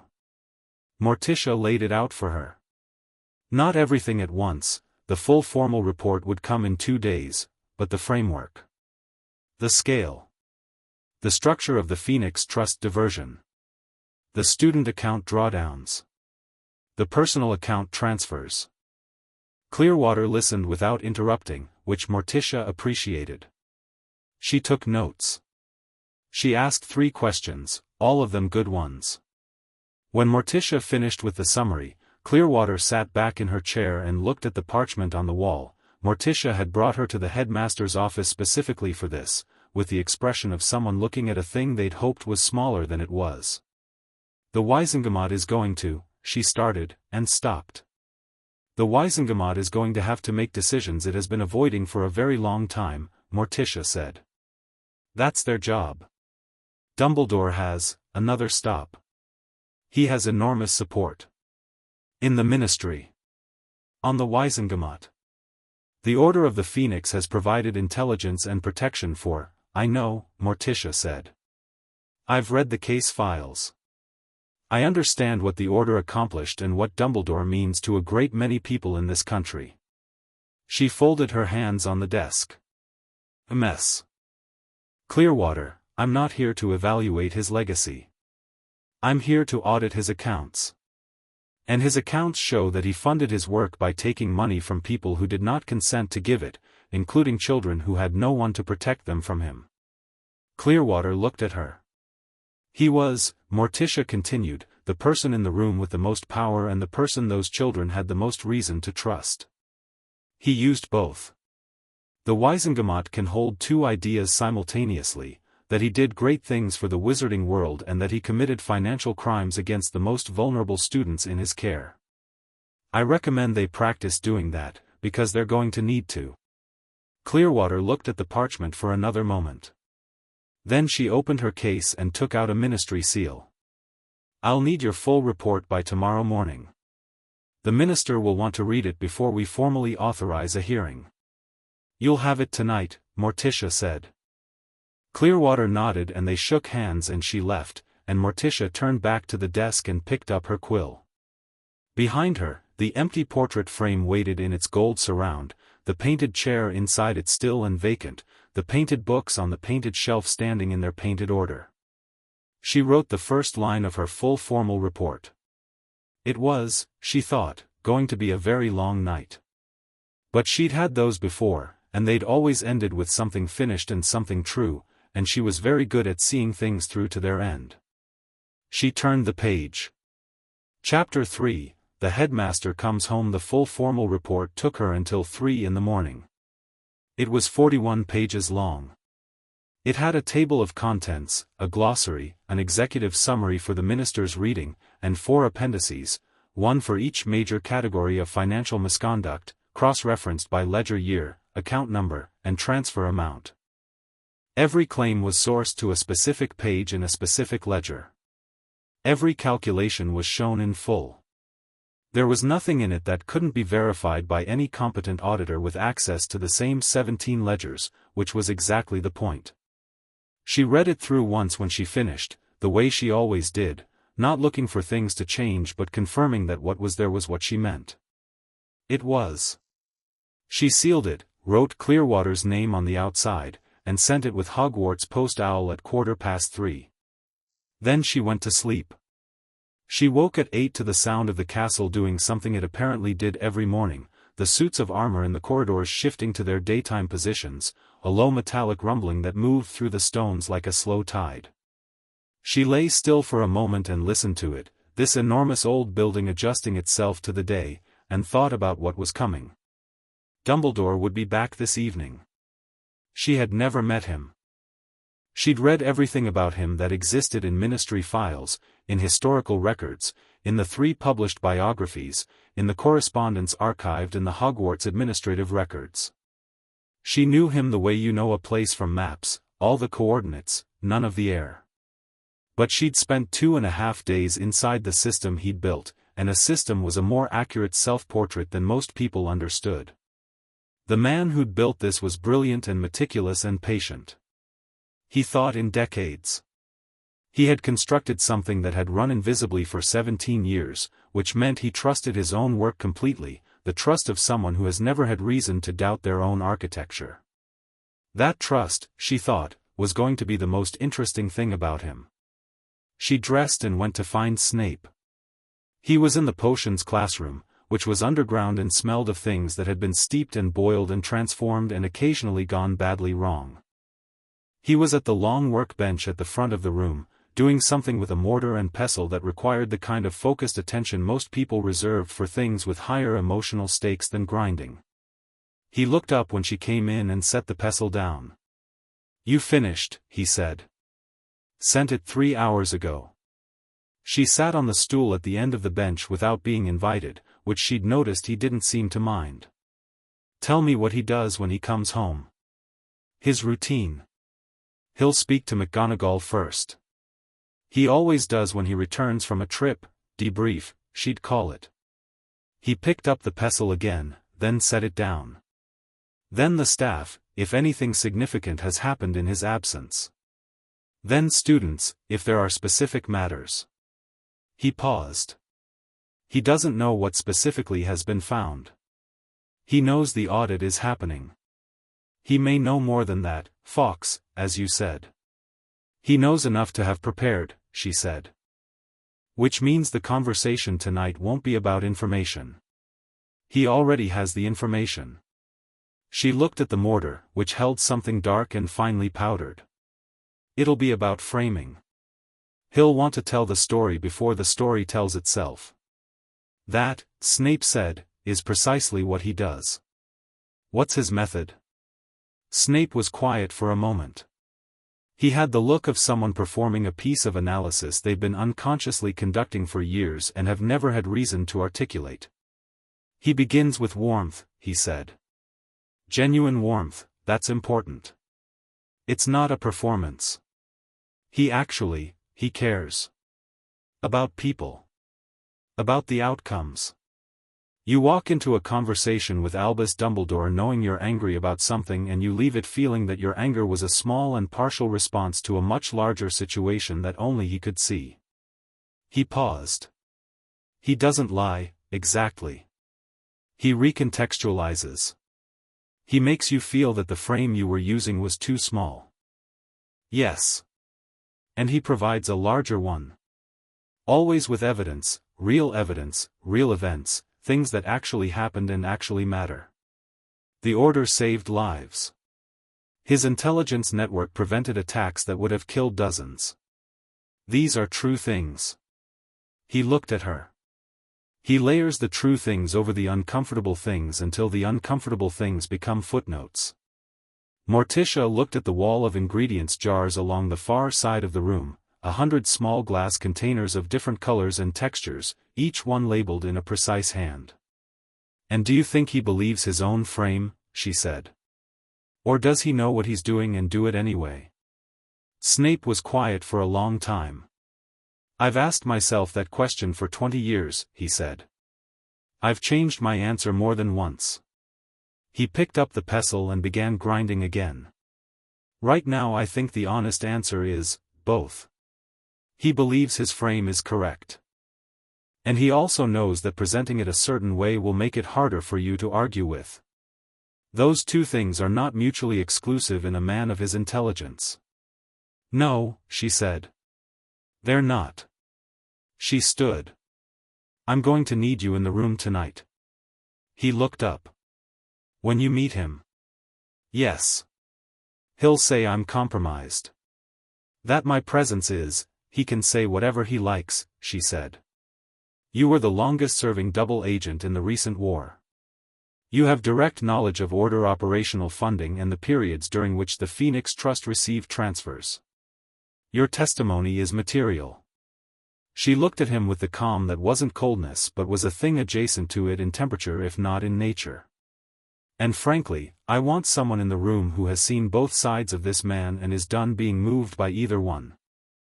Snape looked at her for a moment with an expression she was starting to be able to read, the one that appeared when she said something that matched a thought he'd had privately and had not expected anyone else to voice. 7 o'clock, he said. He usually arrives before dinner. 7 o'clock, she agreed.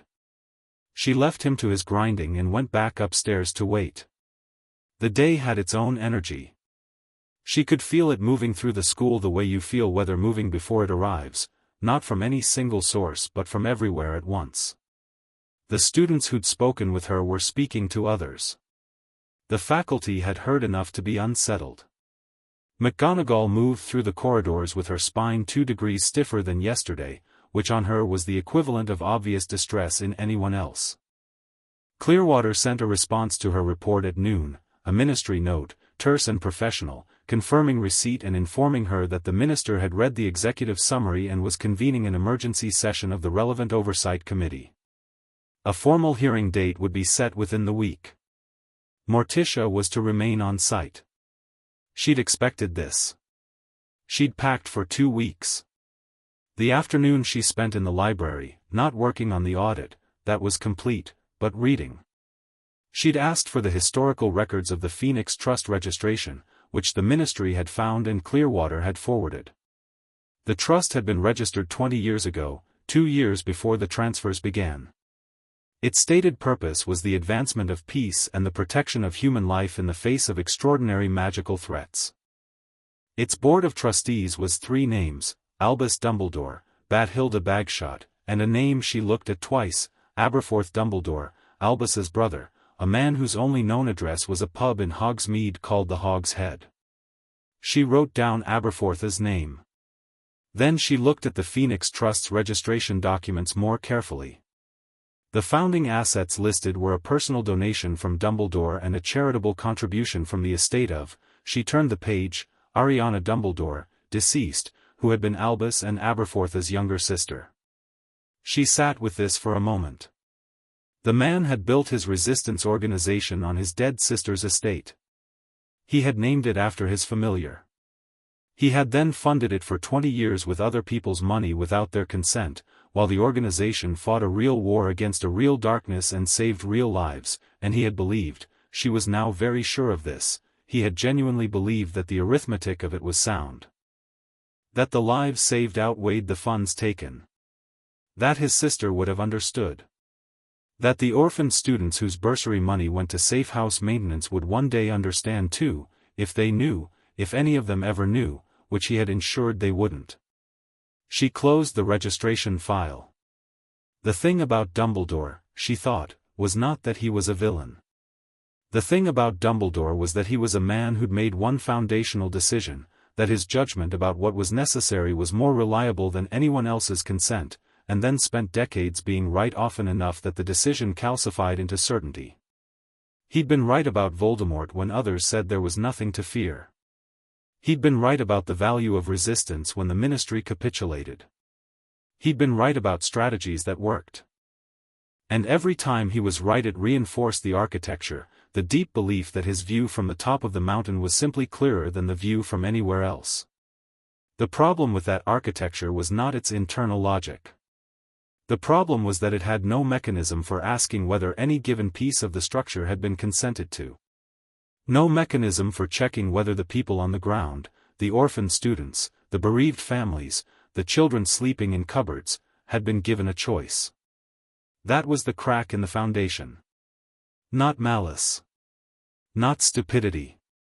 The absolute, bedrock certainty that he knew better than they did what their sacrifice was worth.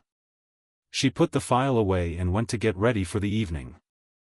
He arrived at 6:30, earlier than Snape had predicted, and she heard the castle respond to him the way it had not responded to her, a warmth through the stones, the portraits brightening in their frames, the suits of armor straightening with something that looked uncannily like respect. Hogwarts knew him. He was woven into it the way old magic was, inseparable from the structure. She was in the headmaster's office when he came in. She'd arranged the room deliberately. Her notebooks and working materials were organized on the desk but visible, not hidden, not displayed aggressively, simply present as the natural furniture of her occupation of the space. The 17 ledgers were in their 2 stacks. The parchment map of transfers was still on the wall. She was standing by the window when the door opened, which meant she saw him come in rather than having him find her at the desk, and the small positional difference mattered. She was not behind his desk. She was in his room. Those were different things. He was tall. That was the first impression. Tall and somehow light about it, the way old trees that have survived many storms go light at the top. The weight had redistributed itself downward, into depth and rootedness rather than height. He had a very long silver beard and eyes that were the blue of glacial meltwater, the blue of something extremely cold that looks warm because of how it catches light. He wore deep blue robes with half-moon spectacles, and he carried himself with the ease of someone who hadn't been uncertain of their welcome anywhere in a very long time. He looked at her. He looked at the desk, the ledgers, the parchment on the wall, and then back at her, and his expression was the thing she'd been most curious about, the first unmanaged response, before the framing began. What she saw was not guilt. Not alarm. Not anger. It was recognition. The look of someone who has seen the end of a very long game and is, at some level below conscious strategy, faintly relieved that it has arrived. She filed that. "Mrs. Adams," he said. His voice was warm. Of course it was. "I'm Albus Dumbledore. I believe we have a great deal to discuss." "We do," she said. "Please sit down." He sat. Not behind the desk. She noticed the small adjustment, the choice not to assert the territorial claim. He sat in the chair across from the desk, which was either natural courtesy or the first move in a particular kind of conversation. She came to stand beside the desk rather than behind it, maintaining the lateral positioning. "You've been thorough," he said, looking at the ledgers. "I'm always thorough," she said. "I imagine you found things that appear quite troubling." "I've found things that are quite troubling," she said. "The appearance and the reality are the same in this case." The first quarter of a smile. "You're very direct." "I find it saves time." She looked at him. "Professor Dumbledore, I've submitted my formal report to the Ministry. A hearing is being arranged. This conversation is not part of the official process, it's a courtesy, an opportunity for you to understand the scope of what I've documented before it becomes a legal proceeding." She paused. "I thought you deserved that." "That is very gracious." He folded his hands. "And what have you documented?" She told him. Not to inform him, she was certain he had a reasonably accurate picture already, but because saying it aloud, to him, in this room, was its own form of procedure. She told him calmly and completely, the Phoenix Trust transfers, the student account drawdowns, the restricted fund depletions, the personal account transfers. She told him the total figure from her revised calculation. She watched his face while she did. He listened without interrupting. His expression was attentive and composed, and she could see the intelligence working behind it, not frantically, but with the deep, efficient movement of a mind that has solved many problems and is already beginning on this one. When she finished, he was quiet for a moment.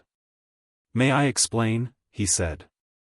"I expected you would," she said. 23 years ago, he began, and she felt the structure of it immediately, the temporal pull, the invitation to move back in time to the place where the frame was largest, where the stakes of the war were newest and the fear was most vivid and the justifications would feel most powerful. Voldemort was rising. The Ministry refused to acknowledge it. The Order of the Phoenix was the only organized resistance in the wizarding world. We needed resources. We needed them quickly, and we needed them without the knowledge of the ministry, who were, at best, infiltrated, and at worst, compliant. I understand the context, she said. He looked at her over his spectacles. I don't think you can fully understand the context unless you were there. Professor Dumbledore, she said pleasantly. I have audited institutions in 6 countries across both the wizarding and non-magical worlds. I have found financial misconduct in hospitals, in schools, in government agencies, in charitable foundations. Every person who ever took money they weren't entitled to had a context. She let that sit for exactly the right amount of time. The context is always real. The hardship is always real. The good intentions are usually real. Another pause. None of it changes what's in the ledgers. He looked at her with an expression that was the first fully unguarded one she'd seen, a flicker of something that was almost startled, the look of someone who has used a very reliable tool and found it insufficient for the first time.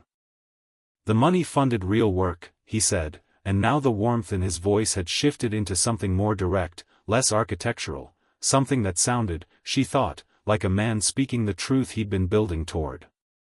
Safe houses that sheltered families who would otherwise have died.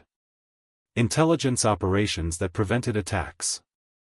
The Hogwarts wards that protect every student in this building were strengthened 3 times using order funds during the height of the war. Yes, she said. I know. And the students whose accounts were drawn on, they were protected by those same wards. The work that their money funded kept them safe. They weren't asked, she said. They were children. Some of them were orphans whose parents died in the war you were funding that work to fight. Her voice was exactly as calm as it had been. That is not a justification, Professor. That is a description of how specific the harm was. The door opened and Snape came in. Dumbledore turned.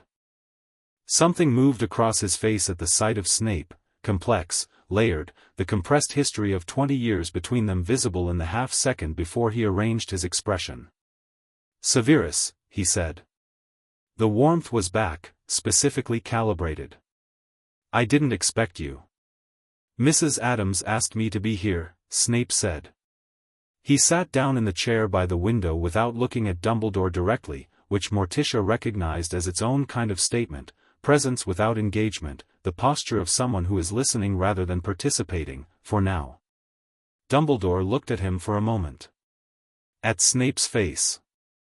At whatever was written there. Then he turned back to Morticia with something new in his expression, a very slight adjustment, a recalculation. You've spoken to Severus, he said. He's been extremely helpful, she said. Dumbledore looked at the desk. At the parchment map on the wall. How much does the report cover regarding the Order's operations?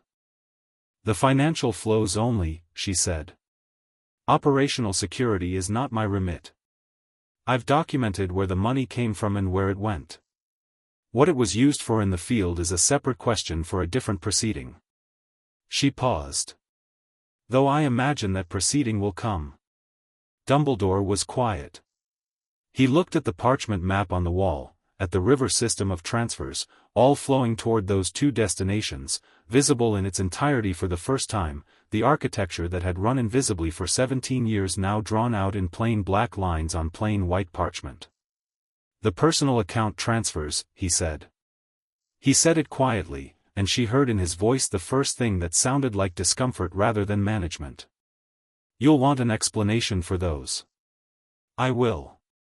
The headmaster's stipend does not cover all expenses associated with the role. He was choosing his words with the care of someone aware they were on poor ground. Travel. Correspondence. Certain, personal expenses related to active wartime work. 312 separate transfers over 11 years, she said. Each one small enough to be invisible. Each one from an account administered in your name as a minor's magical guardian. She looked at him. If the headmaster's stipend was insufficient, the proper recourse was a request to the governors for an expense allowance. Not signatory access to a 17-year-old's family trust. Dumbledore looked at his hands. His very still, clasped hands. Harry, he said. Yes. He knows.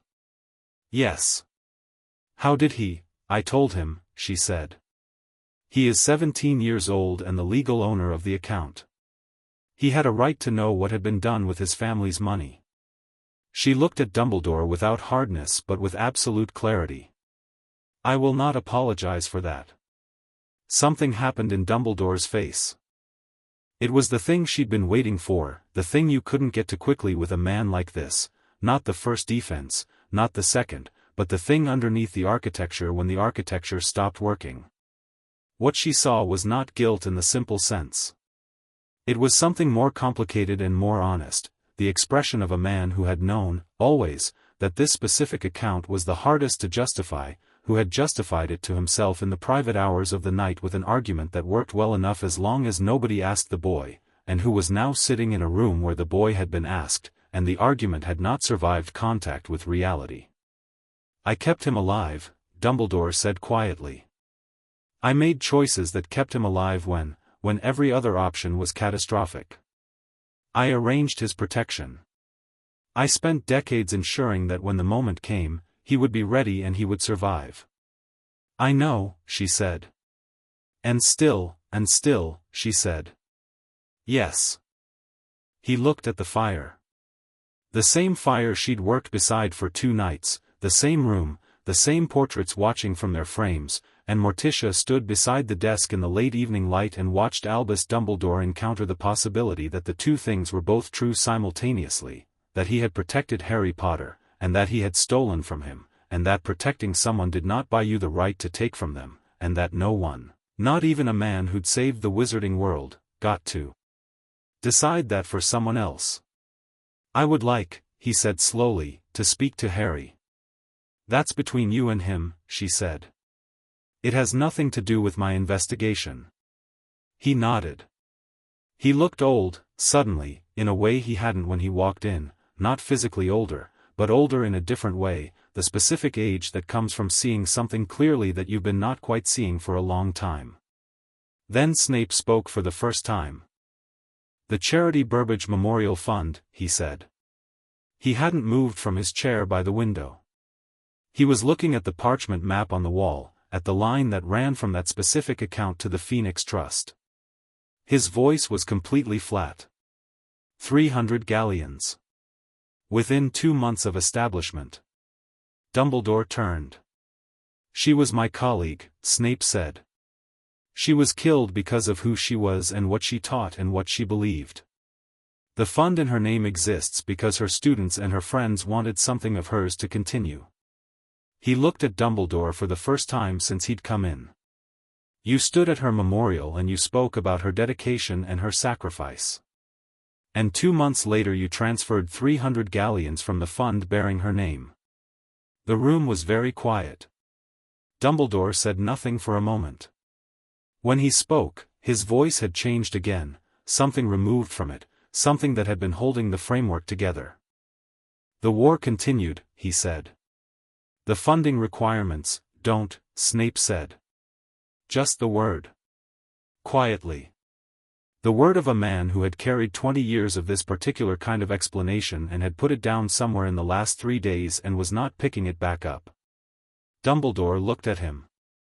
A long look, with something in it that was the compressed history of everything they had been to each other, the man who had taken in a 21-year-old Death Eater who'd come to him with blood on his hands and given him a purpose and a position and a mission that had defined the next 15 years of his life, and what that meant, and what it cost, and what it bought, and whether gratitude of that specific magnitude was a clean thing or a complicated one. Severus, Dumbledore said. No, Snape said. Morticia let the silence stand. It did not need her in it. After a moment Dumbledore looked away. He looked at the parchment map on the wall for a long time. What will the hearing require of me, he said. A formal response to the documented findings, Morticia said. Your legal counsel will advise you on the specifics. The Ministry's Oversight Committee will want a full accounting of the Phoenix Trust's expenditures from your testimony, operational security permitting, with classified elements handled through appropriate ministry channels. She paused. You'll be permitted to present context. The committee will consider it. And the charges. That determination is the committee's, not mine. My role is documentation, not prosecution. She looked at him. What I can tell you is that the documentation is complete and precise and referenced to the primary sources.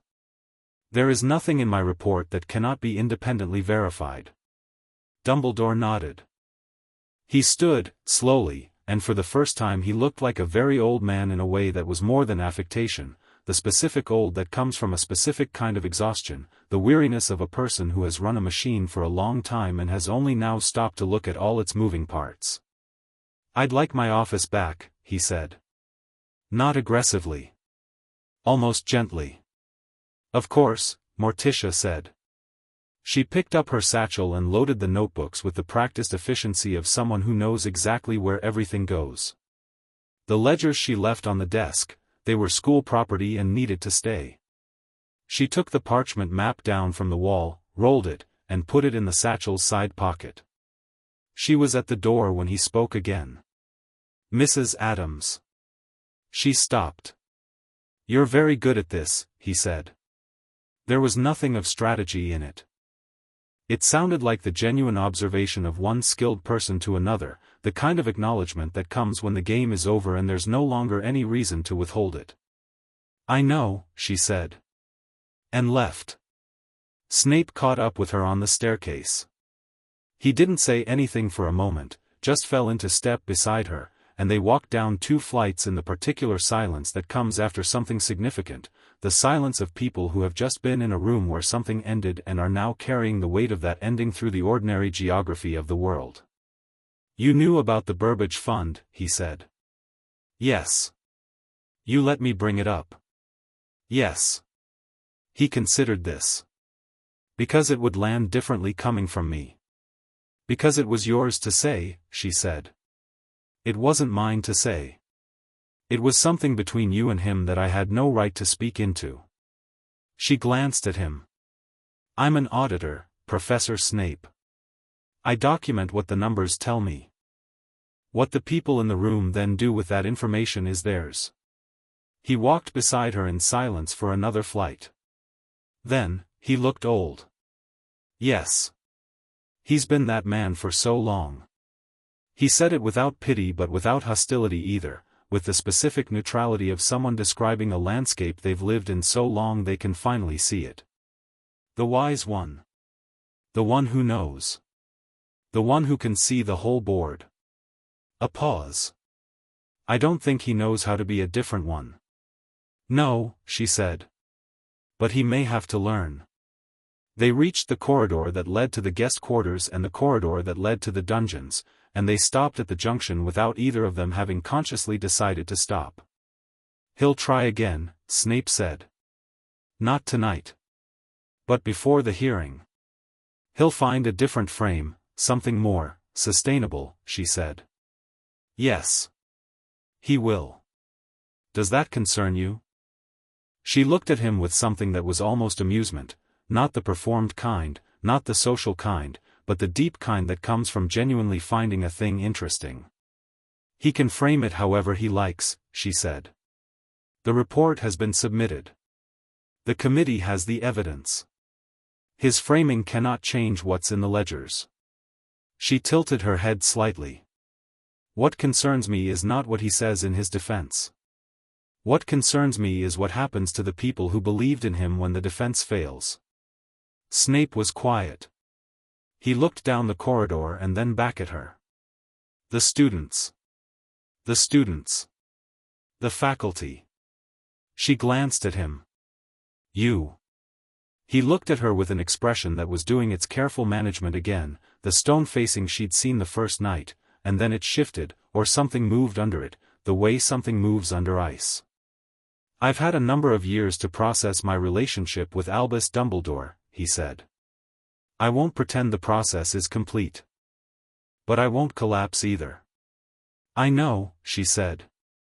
You know, he said, with a slight edge that wasn't quite irritation, more like being seen in a way that was surprising. You've been surviving things that would have ended other people since you were 21, she said. You're not going to stop because an old man turned out to be what you'd half suspected he was for a long time. She looked at him without softness but without coldness either. That's not a criticism. That's just accurate. He looked at her for a moment. The corridor was lit by torches and the light moved across his face and she let herself see what she'd been noting and setting aside for the last 3 days, the intelligence in it, the specific quality of someone who had lived entirely inside their own head for so long that they'd forgotten most people couldn't keep up, the exhaustion that was real and the resilience that was also real and the way those two things lived in the same face simultaneously without either one canceling the other. You're going to stay, he said. Not a question. Until the hearing. The ministry's mandate requires it. The ministry's mandate, he said, and the slight edge was back, but different, something that was almost teasing, if teasing were a thing he did, which she suspected it was, rarely and only when he trusted the recipient enough. Is that the only reason? She picked up her satchel and turned toward the guest corridor. Good night, Professor. Behind her, she heard the sound that was not quite a laugh, too controlled, too small, and then his footsteps heading the other way, and she walked to her room with her satchel over her shoulder and the report submitted and the first meeting done, and she thought about what she'd seen in Dumbledore's face when the architecture cracked, and she thought about Snape asking if she was staying, and she thought the next few days were going to be very interesting.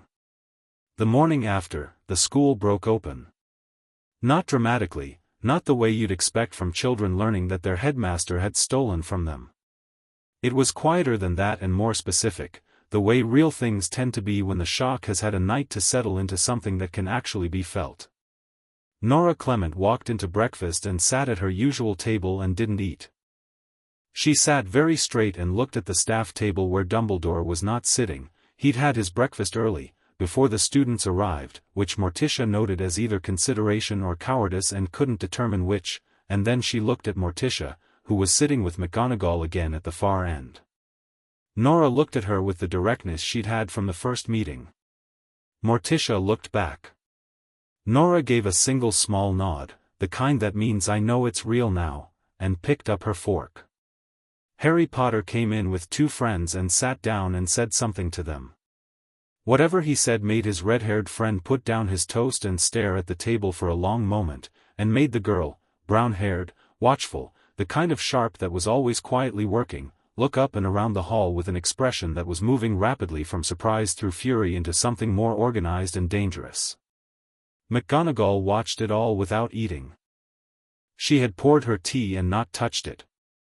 He wants to address the school, she said. At dinner. He says the students should hear it from him. Morticia considered this. What do you think? I think, McGonagall stopped. Picked up her tea. Set it down. I've taught at this school for 40 years. I've seen children come through it who lost everything and then came back and tried again. I've seen what it does when the adults in this building let them down. She looked at Morticia. I think he owes them the address. I also think, she paused, that whatever he says, it won't be enough. And they should know that. That it won't be enough, and that's not their failure for feeling that way. You should say that to them, Morticia said. Not me. They know you.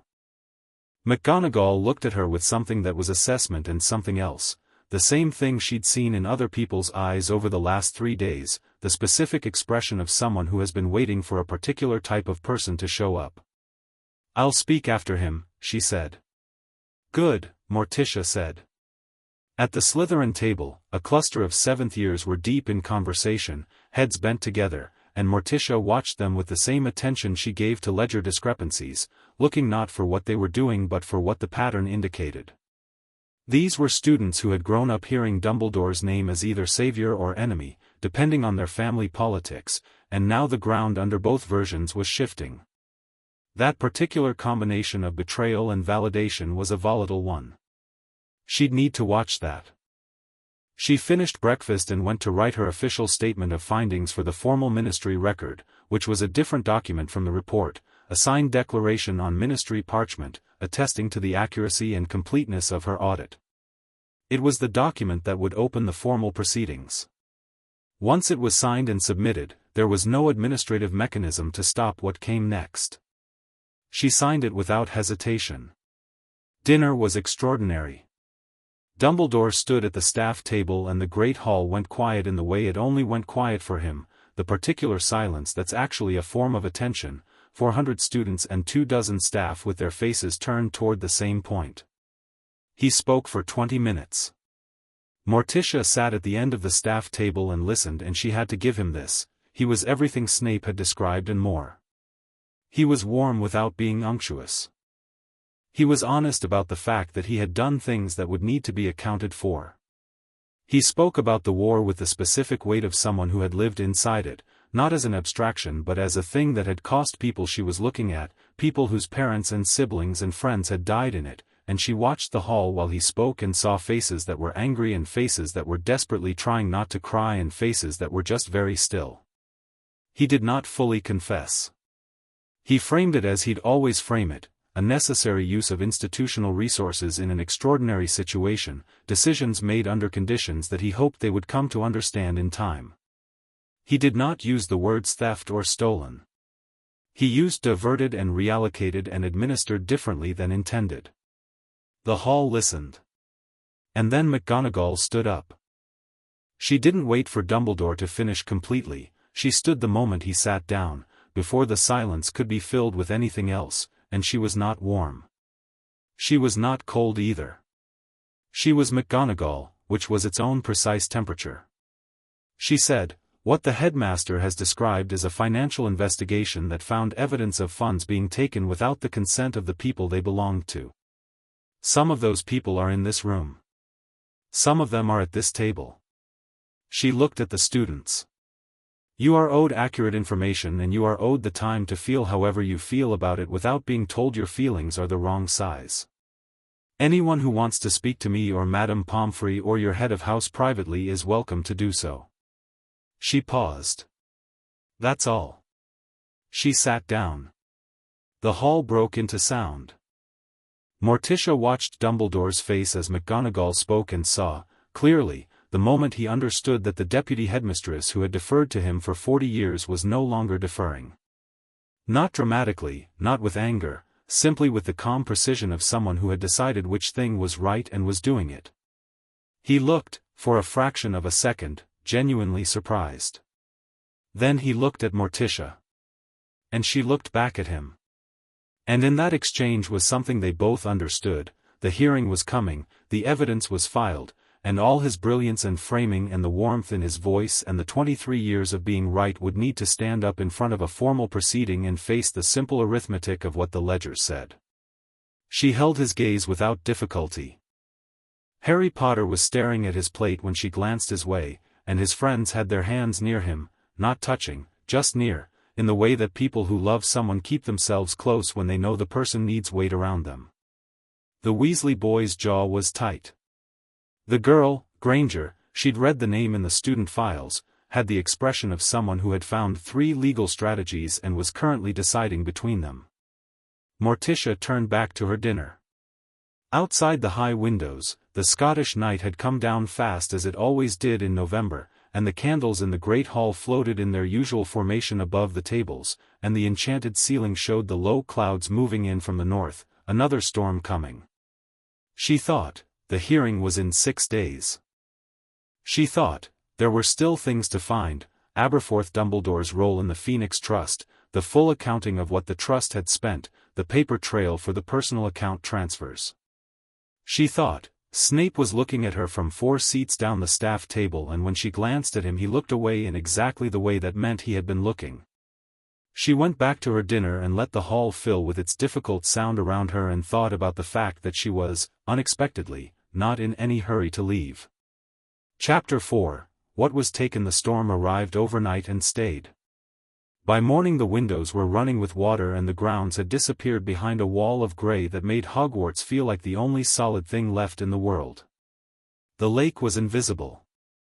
The Olary was sending back messengers she could hear from the corridor, the frustrated hooting of birds that had tried the weather and turned around.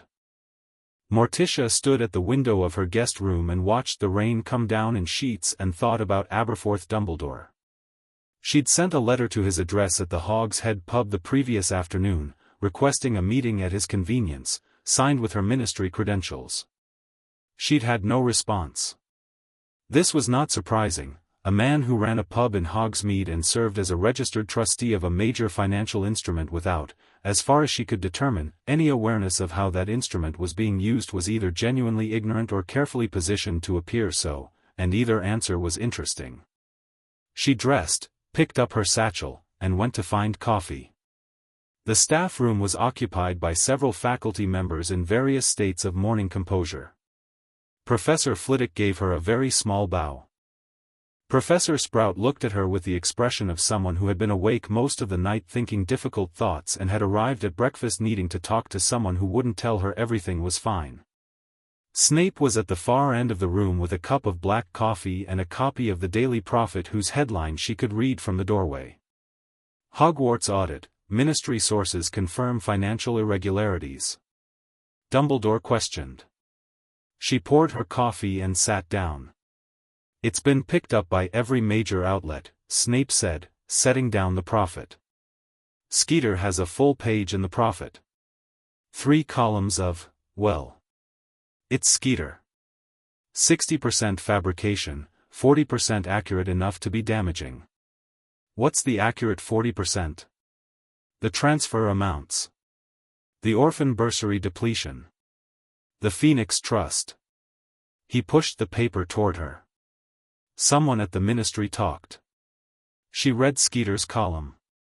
It was exactly as Snape described, a confection of accurate figures and inflammatory framing, heavy on phrases like Dumbledore's secret slush fund and innocent children robbed to fund private war, and one genuinely impressive sentence that managed to be simultaneously true and completely misleading about the relationship between the Phoenix Trust and the ministry's wartime intelligence operations. She folded the paper and handed it back. It doesn't change anything, she said. It changes the temperature, he said. Temperature was always going to change. The report was submitted. This was inevitable. She drank her coffee. What it means is that the hearing committee will be working under public scrutiny, which is not a bad thing. Committees that know they're being watched make cleaner decisions. Sprout, who had been listening without pretending not to, said, "The students have seen it. The 7th years had copies at breakfast." Morticia turned. Sprout was a round-faced woman with dirt permanently under her fingernails and the kind of fundamental decency that lives in people who spend their lives making things grow. She looked tired and sad in the specific way of someone who loves their institution and is watching it go through something painful and necessary simultaneously. "How are they?" Morticia asked. "The ones on bursaries are," Sprout stopped. "Angry. Quiet angry, which I think is worse. The kind of anger that makes you very polite and very efficient because you're afraid if you stop being efficient you'll lose something else." She looked at Morticia. "Nora Clement organized a meeting last night. In her dormitory. About 20 students. I don't know exactly what was said, but I know 3 of them came to me this morning asking about the formal complaint process. They want to file complaints. They want to do something," Sprout said. "They're 17 and 18 years old and they've been quietly shortchanged for years and nobody did anything about it, and now there's a process and they want to be in it." Her jaw was set. "I think they should be." "They should," Morticia said. "Anyone who wants to submit a formal statement of financial impact will be able to do so before the hearing. That's standard process. I'll make sure Clearwater's office sends the appropriate forms today." She looked at Sprout. "Would you be willing to help them fill them out?" "The forms are not complicated, but, yes," Sprout said immediately. "Absolutely yes." Morticia finished her coffee and stood. "I'm going to Hogsmeade." Snape looked up. "In this weather?" "The weather doesn't improve the longer I wait," she said. He looked at the window, at the rain conducting its determined assault on the glass, and then stood and picked up his coat. "I'll come with you." She looked at him. "Aberforth Dumbledore," he said, "does not respond well to ministry credentials. Or to people he doesn't know. He responds, a slight pause, marginally better to people he has cause to distrust for completely different reasons. And he has cause to distrust you. Extensively." Something in his voice that was dry and self-aware simultaneously. "We have history.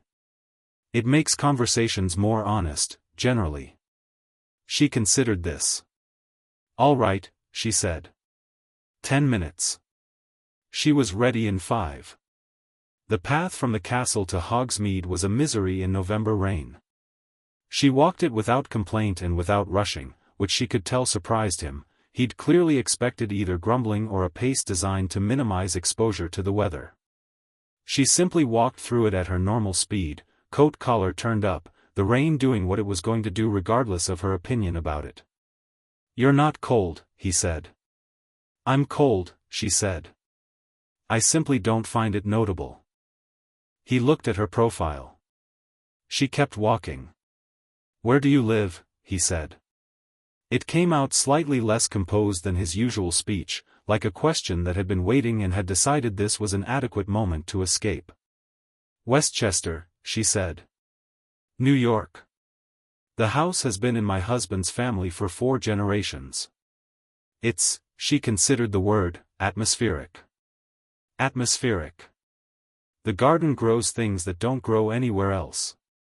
The house has rooms that aren't on any floor plan. The basement has never been fully explored." A pause. "We find it comfortable." He walked beside her for a moment. "Your husband. Gomez." She glanced at him. "He's an extraordinary man. He supports everything I do with more enthusiasm than is strictly practical. And he's comfortable with you being in Scotland indefinitely. He'd prefer I were home," she said honestly. "He will survive the preference." Another pause. "He's not the insecure type." Snape said nothing to this, but she caught the slight shift in his expression, something that was processing information and setting it in its correct place. The Hog's Head materialized through the rain, a building that looked like it had decided a long time ago not to bother pretending to be welcoming and found the decision extremely restful. The sign over the door depicted a boar's severed head with an expression of profound resignation. The windows were too dirty to see through. The whole structure leaned very slightly to the left in a way that suggested it had considered falling over and rejected the idea on practical grounds. Snape pushed the door open and went in, and she followed. The interior was dim and smelled of old smoke and something that might generously be called character. 2 patrons sat at the bar with the practiced invisibility of people who spent a great deal of time in this specific spot, and behind the bar stood a man who was recognizably Albus Dumbledore's brother in the bone structure and recognizably not his brother in every other possible way. Where Albus was light and warm and carefully composed, Aberforth was heavy-set and grey-bearded and looked at the world with the expression of someone who had been lied to by it at a young age and had not forgiven the incident. He looked at Snape. "You," he said. "Me," Snape said. "What do you want?" "To introduce you to someone." He stepped aside slightly. "Aberforth Dumbledore. Morticia Adams." Aberforth looked at her. His eyes were the same blue as his brother's, she noticed, the same glacier melt color, but without the warmth that Albus used them to project. They were just eyes, looking at things directly and without performance. She found them refreshing. "The auditor," he said. "Yes," she said. He looked at her for a long moment.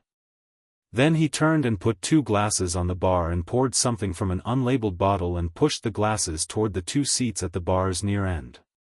He didn't say anything. She took it as an invitation and sat down. "Your brother's in trouble," she said. "I know," Aberforth said. He leaned on the bar and looked at the bottles on the shelf behind him. "He's been in trouble before. Not like this. He's been in worse." He's been in more dangerous, she said. This is different from dangerous. This is permanent. The kind of trouble that leaves a record. She paused. I need to talk to you about the Phoenix Trust. Something moved in Aberforth's face. He picked up a cloth and polished a glass that was already polished. It was the specific gesture of someone buying themselves a moment to decide how they feel about a conversation they've been expecting. I'm on the trust documents, he said. As a trustee? Yes. I didn't do anything. I know. She watched him. You didn't withdraw any funds, you didn't authorize any transfers, your name appears on the founding documents and then on annual renewal filings and essentially nowhere else. She paused. When did your brother ask you to be a trustee? Aberforth stopped polishing. 23 years ago. Did he explain what the trust would be funded by? A long pause. The rain outside hammered the roof with real commitment. He said it was a resistance fund. For the order. He said there were donors who wanted to contribute anonymously. He looked at her. He said it was all above board. Did you ask for documentation? I'm a publican, Aberforth said, with a flatness that had some very old exhaustion in it. Albus is the most accomplished wizard alive. He manages institutions worth millions of galleons. I pull pints and keep this place from falling over. He set down the glass. I asked him once, a few years in, where the money was actually coming from. He told me institutional donors who preferred discretion. I believed him because, he stopped. Because he's your brother, she said. Because he's always known more than me, Aberforth said. Not with bitterness, with the tired accuracy of someone who has held this truth for a long time. Since we were children. He's always been the one who sees further. Who understands more. Who knows the right thing and does it even when you can't see why. He looked at the bar top. I stopped asking questions because the questions always turned into conversations where he explained why I didn't quite understand the whole picture, and he was always, a breath. He was usually right. About the picture. About the picture, Morticia said. Not about what he did with it. Aberforth looked up at her. She turned to the page she'd marked in her notebook and set it on the bar in front of him. He looked at the figures.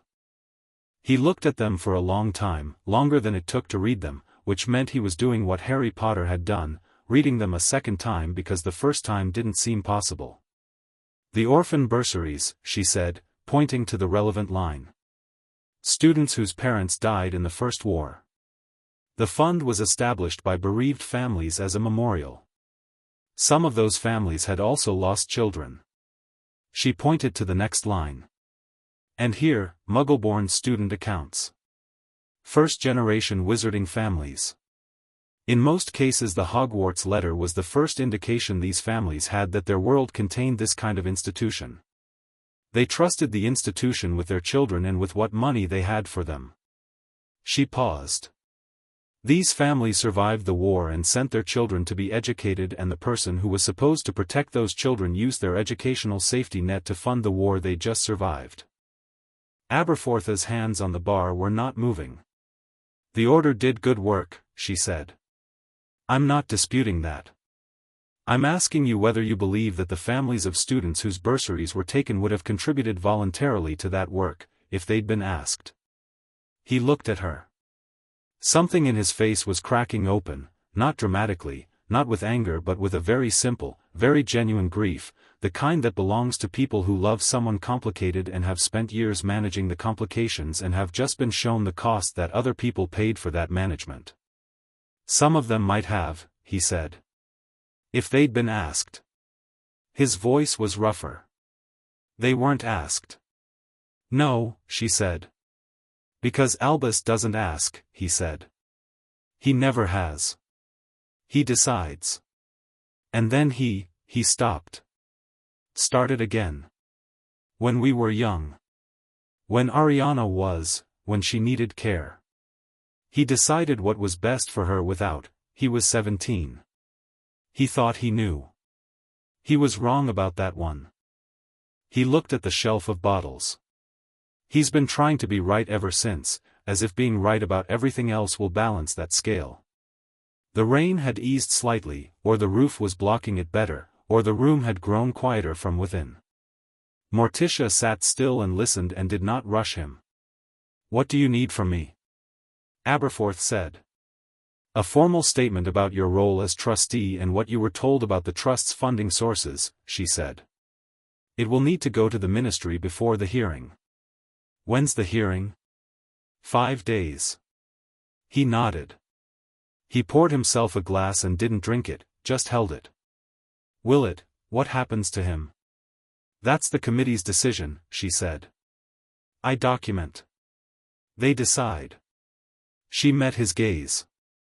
"What I can tell you is that the documentation is complete and the evidence is clear and no amount of context will make the arithmetic different."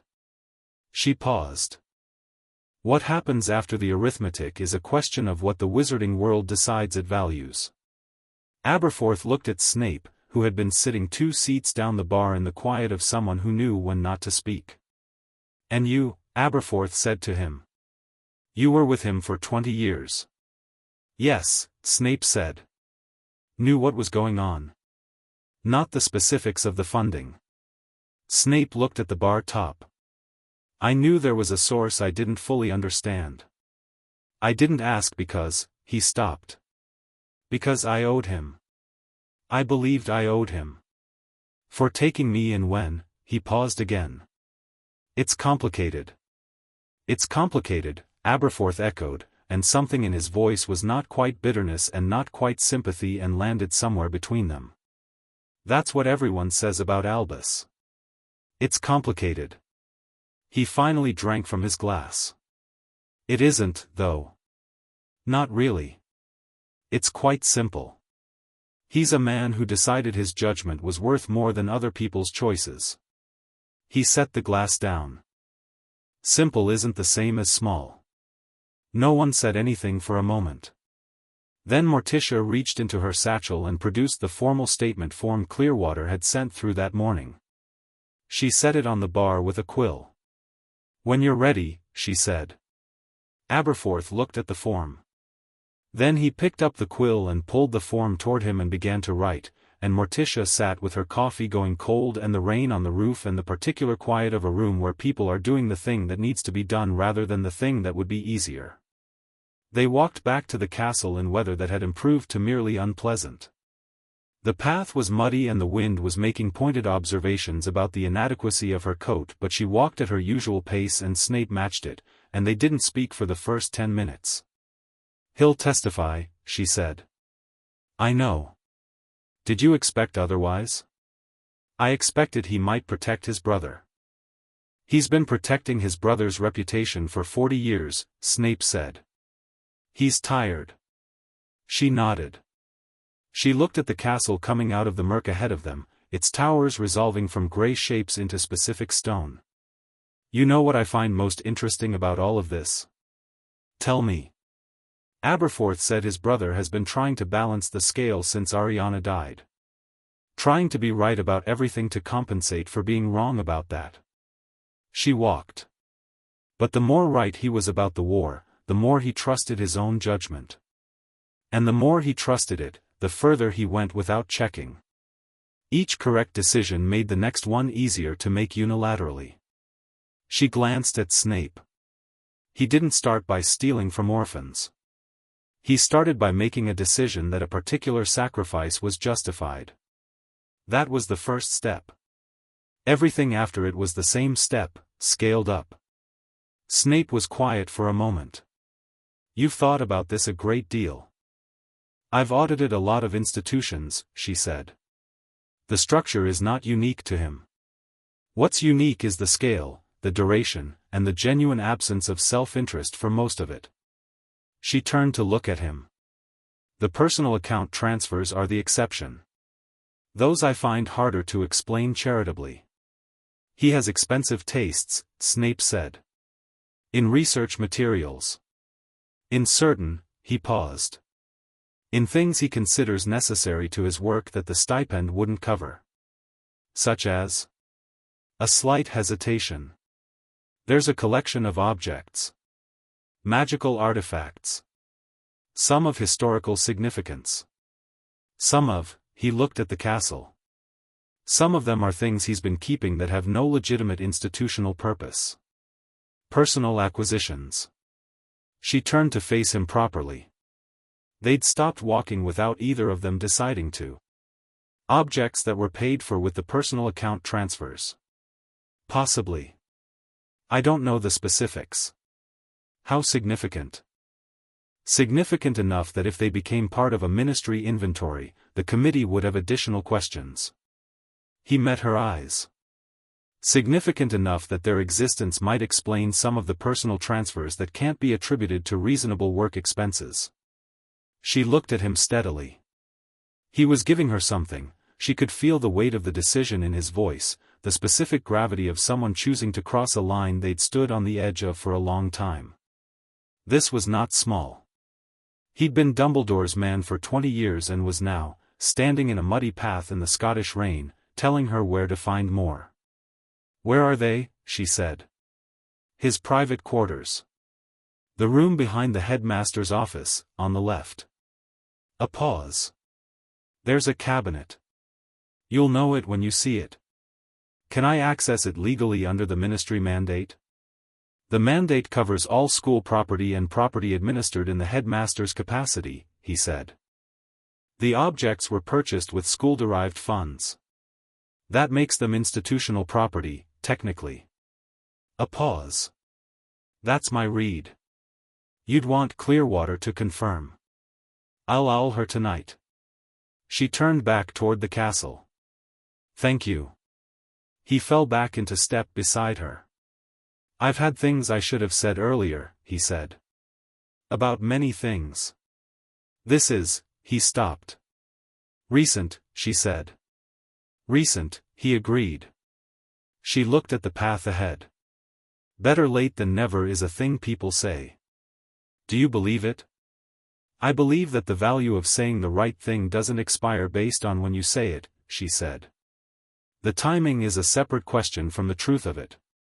He looked at her with that expression, the seen-through one, and then looked at the castle, and they walked the rest of the way in a silence that had warmth in it, which was something, given the weather. Clearwater's response to her evening owl was swift and clean. The ministry mandate was confirmed to cover any property purchased with school-derived funds under the headmaster's administrative capacity. An addendum to the original search authorization was attached, signed by the minister's office. Morticia folded the letter, put it in her satchel, and went to Dumbledore's private quarters. The door to the room behind the headmaster's office opened with a ministry authorization tap. She'd expected it to be better warded, but supposed that when you are the most powerful wizard alive in your own school it doesn't occur to you to prepare against the possibility of a ministry mandate. The room beyond was not large. It was a study of the personal kind, not where he managed the school, but where he was himself, and the difference was visible in every detail. Books that had been read rather than displayed. A desk covered in correspondence that was personal rather than official. Photographs, moving, wizarding photographs, of people she recognized and people she didn't, all of them with the quality of specific beloved faces. And the cabinet. It was on the left, as Snape had said. Floor-to-ceiling dark wood, old, with glass-fronted shelves behind which were arranged approximately 40 objects with the careful spacing of things that know they are significant. She looked through the glass. Some were clearly historical artifacts with identifiable significance, a mirror fragment that gave off a particular magical resonance she associated with divination instruments, a small music box that was entirely still but had the feeling of something sleeping, a collection of portraits in miniature. Others were things whose purpose she couldn't immediately identify but whose magical weight was palpable even through the glass. And then, on the third shelf, a small stack of Gringotts transaction receipts held together with a green ribbon. She opened the cabinet. The receipts were exactly what they looked like, proof of purchase for the objects on the shelves, over a span of 11 years, from various wizarding dealers and auction houses. The amounts were written in cramped official script. She added them up in her head as she flipped through them, a skill she'd had since childhood, numbers arranging themselves into totals without any conscious effort on her part. The total matched the personal account transfers from Harry Potter's trust. Not approximately. Exactly. She photographed each receipt with a ministry documenting charm, returned them to their place, and stood in the room for a moment. The photographs on the desk were watching her. A young Albus with someone who had to be Ariana, the family resemblance unmistakable, both of them laughing at something outside the frame. An older Albus with a group of people she recognized from order documents, fighters, all of them, some of whom she knew were dead. Harry Potter at about age 14, candid, clearly not posing, looking at something with an expression of intense concentration that probably meant he was doing something inadvisable. She looked at that photograph for a moment. Then she closed the cabinet and left. The next 3 days had a shape to them that she recognized from other large investigations, the shape of things settling into their permanence, the way a building looks after the scaffolding comes down. The facts were established. The evidence was filed. What remained was people. The students came to her, some she hadn't summoned, drawn by the combination of the Daily Prophet coverage and Nora Clement's organizing energy, which was considerable. Nora had, it turned out, the specific gift of making people feel that their individual experience was both significant in itself and part of a larger pattern, that they were neither alone nor merely statistics. She moved through the scholarship students with a kind of grave and efficient warmth, collecting experiences, writing things down, directing people to Sprout for the formal forms and to Morticia for questions about the financial specifics. Morticia met each student who came. She heard their accounts. She wrote things down. She answered what she could honestly and declined to speculate on what she couldn't, and she gave each person the specific dignity of her full attention, which she'd learned over decades was the thing people needed most in these conversations, not reassurance, not resolution, just to be genuinely heard by someone who was going to do something with what they said. On the third day Harry came back. Not for the formal reasons, she'd already taken his statement. He knocked on the door of the headmaster's office at 4:30 and came in with his hands in his pockets and the expression of someone who has been having the same argument with themselves for 3 days and has finally arrived at a position. "I want to testify at the hearing," he said. "Formally. As the person whose account was used without consent." She looked at him. "You understand what that means? The committee will question you. His counsel will question you. The proceedings will become public record." "I know." He sat down in the chair across the desk. "Hermione, my friend," she went through all the legal precedents. "She says my testimony is probably the most legally significant individual case because of the guardian relationship. The direct line of fiduciary duty." He paused. "She wrote me a 12-page brief about it." "Your friend is correct," Morticia said. "I figured she was." Something moved through his expression. "I've spent 3 days trying to, I keep coming back to it. He kept me alive. He arranged everything so I could survive, so I could beat Voldemort. And I did. And I'm grateful for that. I think I'll always be grateful for that." He looked at his hands. "But I keep thinking about the kids at this school who had nothing. Who had less than nothing, who had dead parents and no money and came here on bursaries because someone set up a fund in memory of people they'd lost. And their money went to the same war that killed those people." He looked up. He didn't have to use that money. He chose to use it because it was there and it was easy and they didn't know. His jaw set. "I'm going to testify." "All right," she said. He looked at her with slight surprise, as if he'd expected more resistance. "That's it? You're of legal age. You understand the implications. Your testimony is relevant and material." She paused. "Why would I argue with you? Everyone else has been very," he made a gesture that encompassed a range of adult behaviors he apparently found frustrating. "Careful. About how I'm feeling. Asking if I'm sure. McGonagall asked me twice. McGonagall loves you, Morticia said simply. She's allowed to ask twice. She picked up her quill. I'll notify Clearwater to add your name to the witness list. He nodded. He started to stand, then stopped. Mrs. Adams, did he keep any of the things he bought? With my money? She considered this for a moment. It was not, technically, part of her remit to share the detail of what she'd found in the private quarters until it was formally submitted to the committee. But she thought about what she'd told Snape about records and truth, and she thought about the photographs on the desk. Yes, she said. They've been photographically documented and added to the evidence file. They'll be part of the formal proceedings. What are they? Historical artifacts, primarily. Magical objects of various kinds. She looked at him. None of them dangerous, as far as I could determine. None of them things you would have bought yourself. He nodded slowly. So it wasn't even, he didn't buy things for me with my money. He bought things for himself. Yes. He sat with this for a moment. I don't know if that makes it worse or, he stopped. Actually, I do know. It does make it worse. He stood properly. Okay. He looked at her. Thank you. For being honest. About all of it. It's the only thing I know how to be, she said.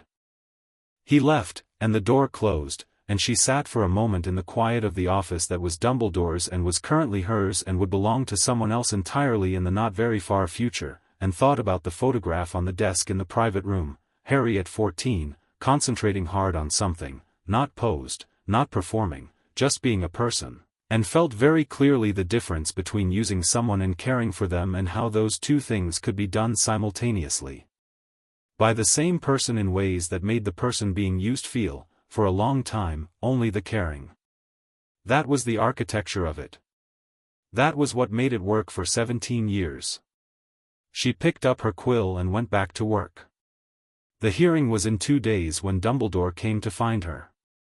Not in the evening, not with the formal air of the first meeting. In the afternoon, when she was in the library finishing the last supplementary evidence package for the committee. He came in with no announcement and sat across from her table without asking, and for a moment they simply looked at each other, the auditor and the man she'd audited, 2 days before the thing that had been building since she first opened the 17th ledger came to its formal head. He looked better than he had the night she'd told him everything. Still old in that way, the specific weight of it, but he'd been sleeping. He'd eaten.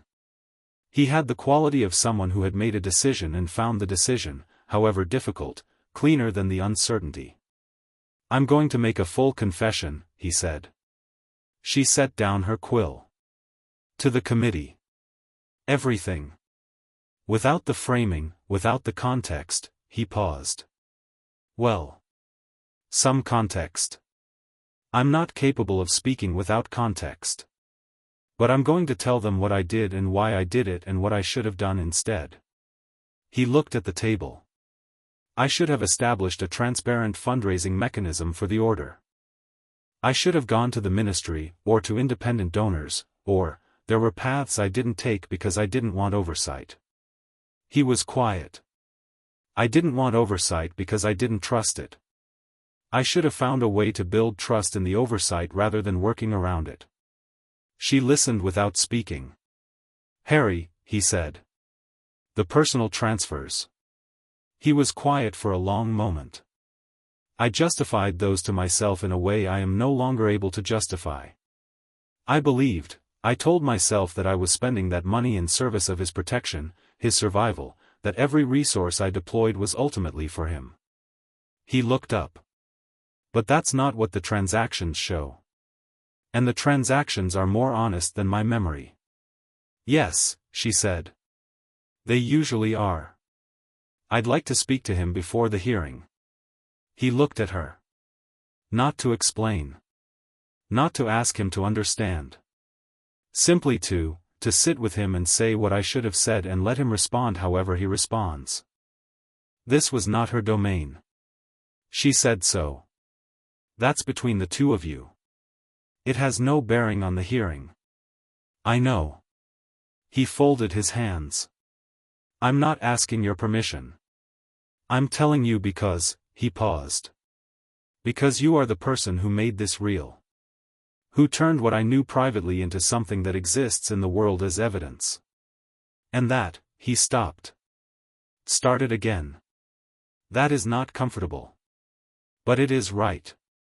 And I find I can acknowledge that even when it concerns me directly.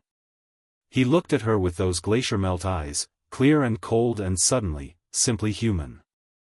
You're very good at this. You've said that before, she said. It was true before. He stood. Mrs. Adams, what I did was wrong. I have told myself the story of why it was necessary for so long that I'd forgotten there was a difference between necessary and right. He straightened his robes. I hope the hearing produces something useful for the people I harmed. I have very little hope for my own position. But I find I'm less troubled by that than I expected. She looked at him. What troubles me, he said, is Nora Clement. And the 22 students eating Sunday dinners together because I told them community would help. His voice was absolutely steady. I knew their names. I knew their situations. And I still did it. He looked at the window. That is the part I'll carry. Not the committee's verdict. He left. She watched him go, the tall, light-footed walk, the silver beard, the blue robes, and then she turned back to her evidence package and finished it, but she let herself feel, for a moment, the specific complexity of what she'd been looking at for a week, a man who was capable of enormous good and had used that capability as a reason to stop checking whether the good was worth its price to others. She felt it and then she set it aside and finished the package and sealed it. Tomorrow was the last day before the hearing. She had things to prepare.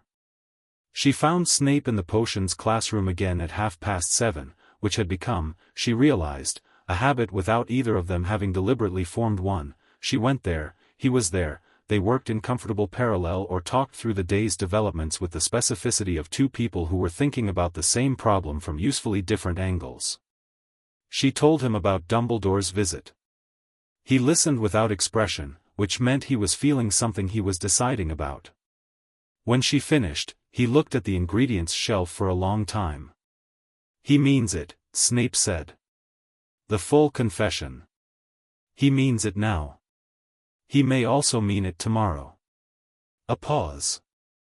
Whether he means it in the room with the committee is a different question. I think he'll mean it there too, she said. Snape looked at her. You trust him? I trust that he's arrived at a position and it's a genuine one.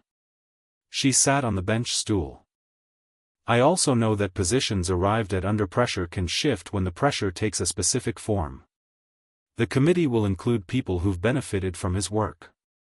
People who will offer him the frame. A pause. Whether he takes it is his choice. Snape moved something from one part of the workbench to another. He was not actually working, it was the movement of someone keeping their hands occupied while their mind did something.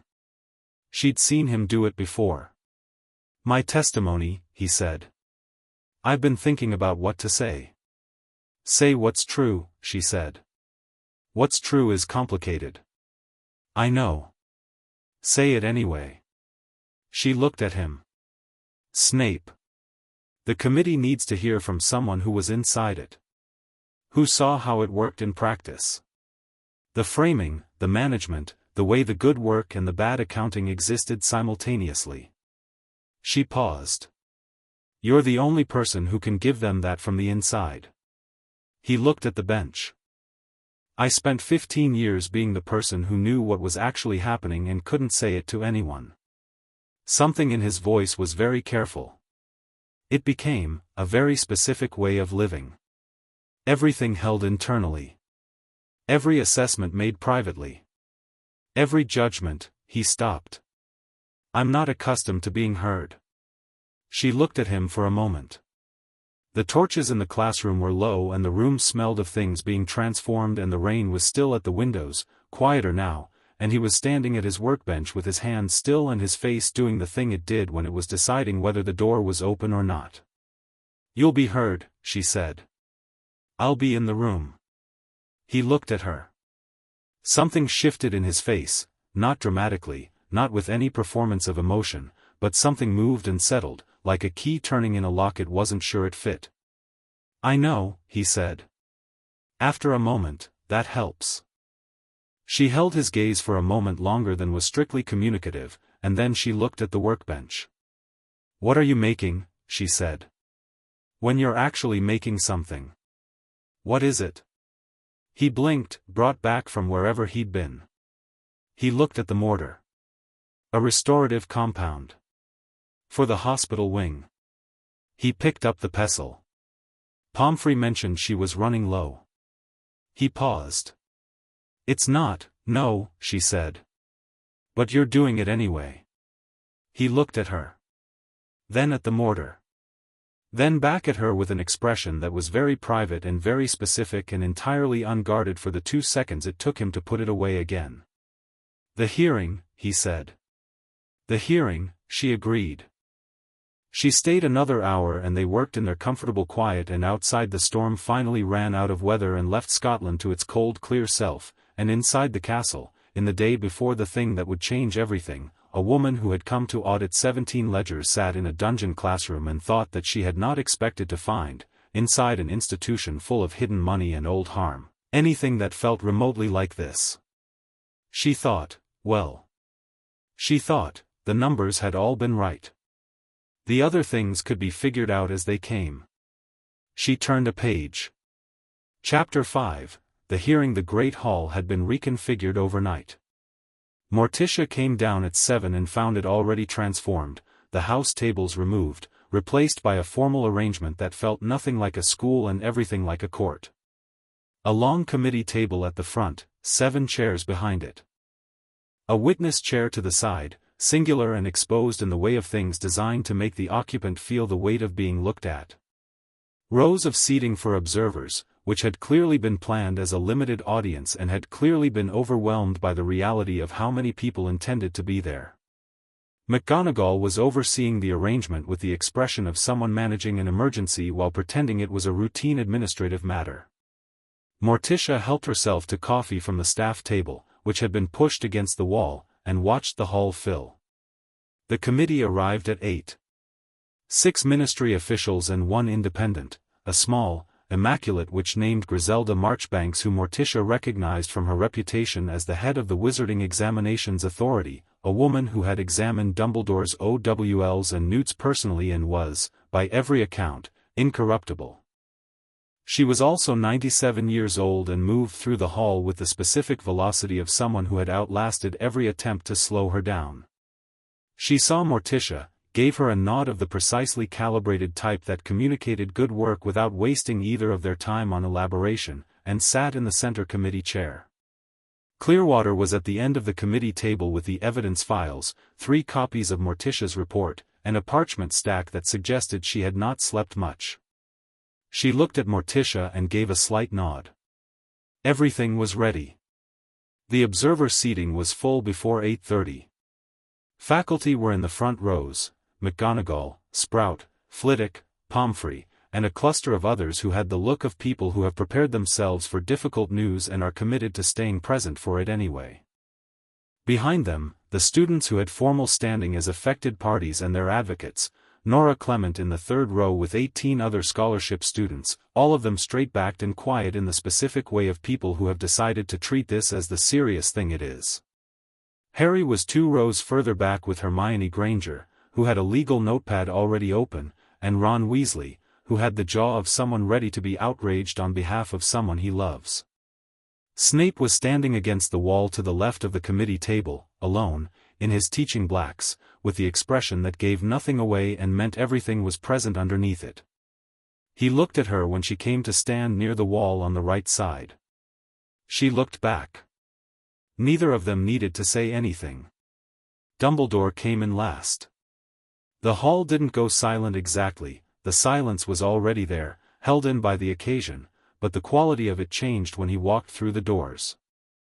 He was in his best robes, deep midnight blue with silver stars, the half-moon glasses, the long beard.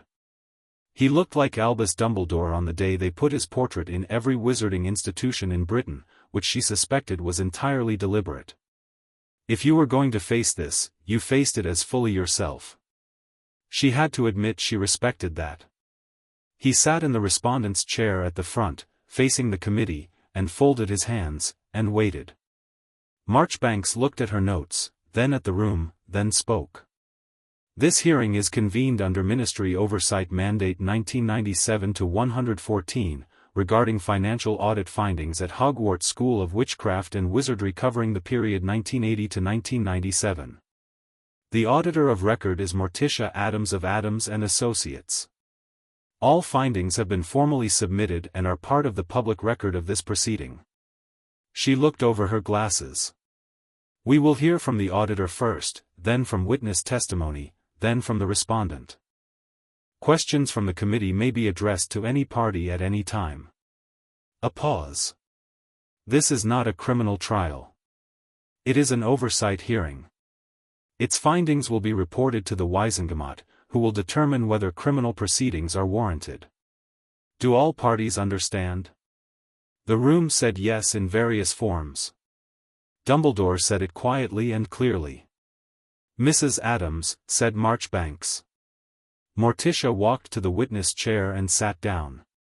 She had given testimony at 11 formal hearings in her career. She approached each one the same way she approached auditing, thoroughly, precisely, without embellishment or rhetorical manipulation, trusting the numbers to speak as loudly as they needed to speak without help. She set her 7th notebook on her knee, the one with the summary calculations, and looked at the committee. My findings cover 17 financial years, she said. The misconduct has 3 distinct structural components, each of which I'll describe in turn. She spoke for 45 minutes. She described the Phoenix Trust transfer system, the architecture of intermediate accounts, the source funds, the total transferred over 17 years. She used the parchment map she'd tacked to the wall in a spot where the whole room could see it, and she walked the committee through it the way you walk someone through a landscape, pointing at the features until the shape of the thing was visible and unmistakable. She described the student account drawdowns, the 3% deductions, the number of accounts affected, the compounded impact on students whose financial safety net had been systematically reduced. She had specific case summaries for 12 students, anonymized for the hearing except for the ones who had formally requested to be named. Nora Clement had requested to be named. So had 8 others. She described the personal account transfers from Harry Potter's estate, the 11 years, the individual amounts, the total, the purchases documented in the private cabinet. She described the Gringotts receipts, the addendum to the search authorization, the matching of purchase amounts to transfer amounts. She was careful and precise, and she watched the committee's faces as she spoke. Marchbanks had the expression of someone hearing things that confirm a very old and difficult suspicion. 2 of the ministry officials had the expression of people who were going to need to explain to their superiors why nobody had caught this earlier. One of them, a heavy-set man named Thickness who had an office 3 floors from the department that had originally flagged the audit, was sweating in a way that suggested his proximity to the failure was not merely supervisory, and she filed that for possible future reference. When she finished, Marchbanks looked at her for a moment. Mrs. Adams, she said. In your professional assessment, is there any interpretation of this financial record that does not constitute misconduct? No, Morticia said. The source accounts all carry legal restrictions on their use. The terms under which they were established are clear.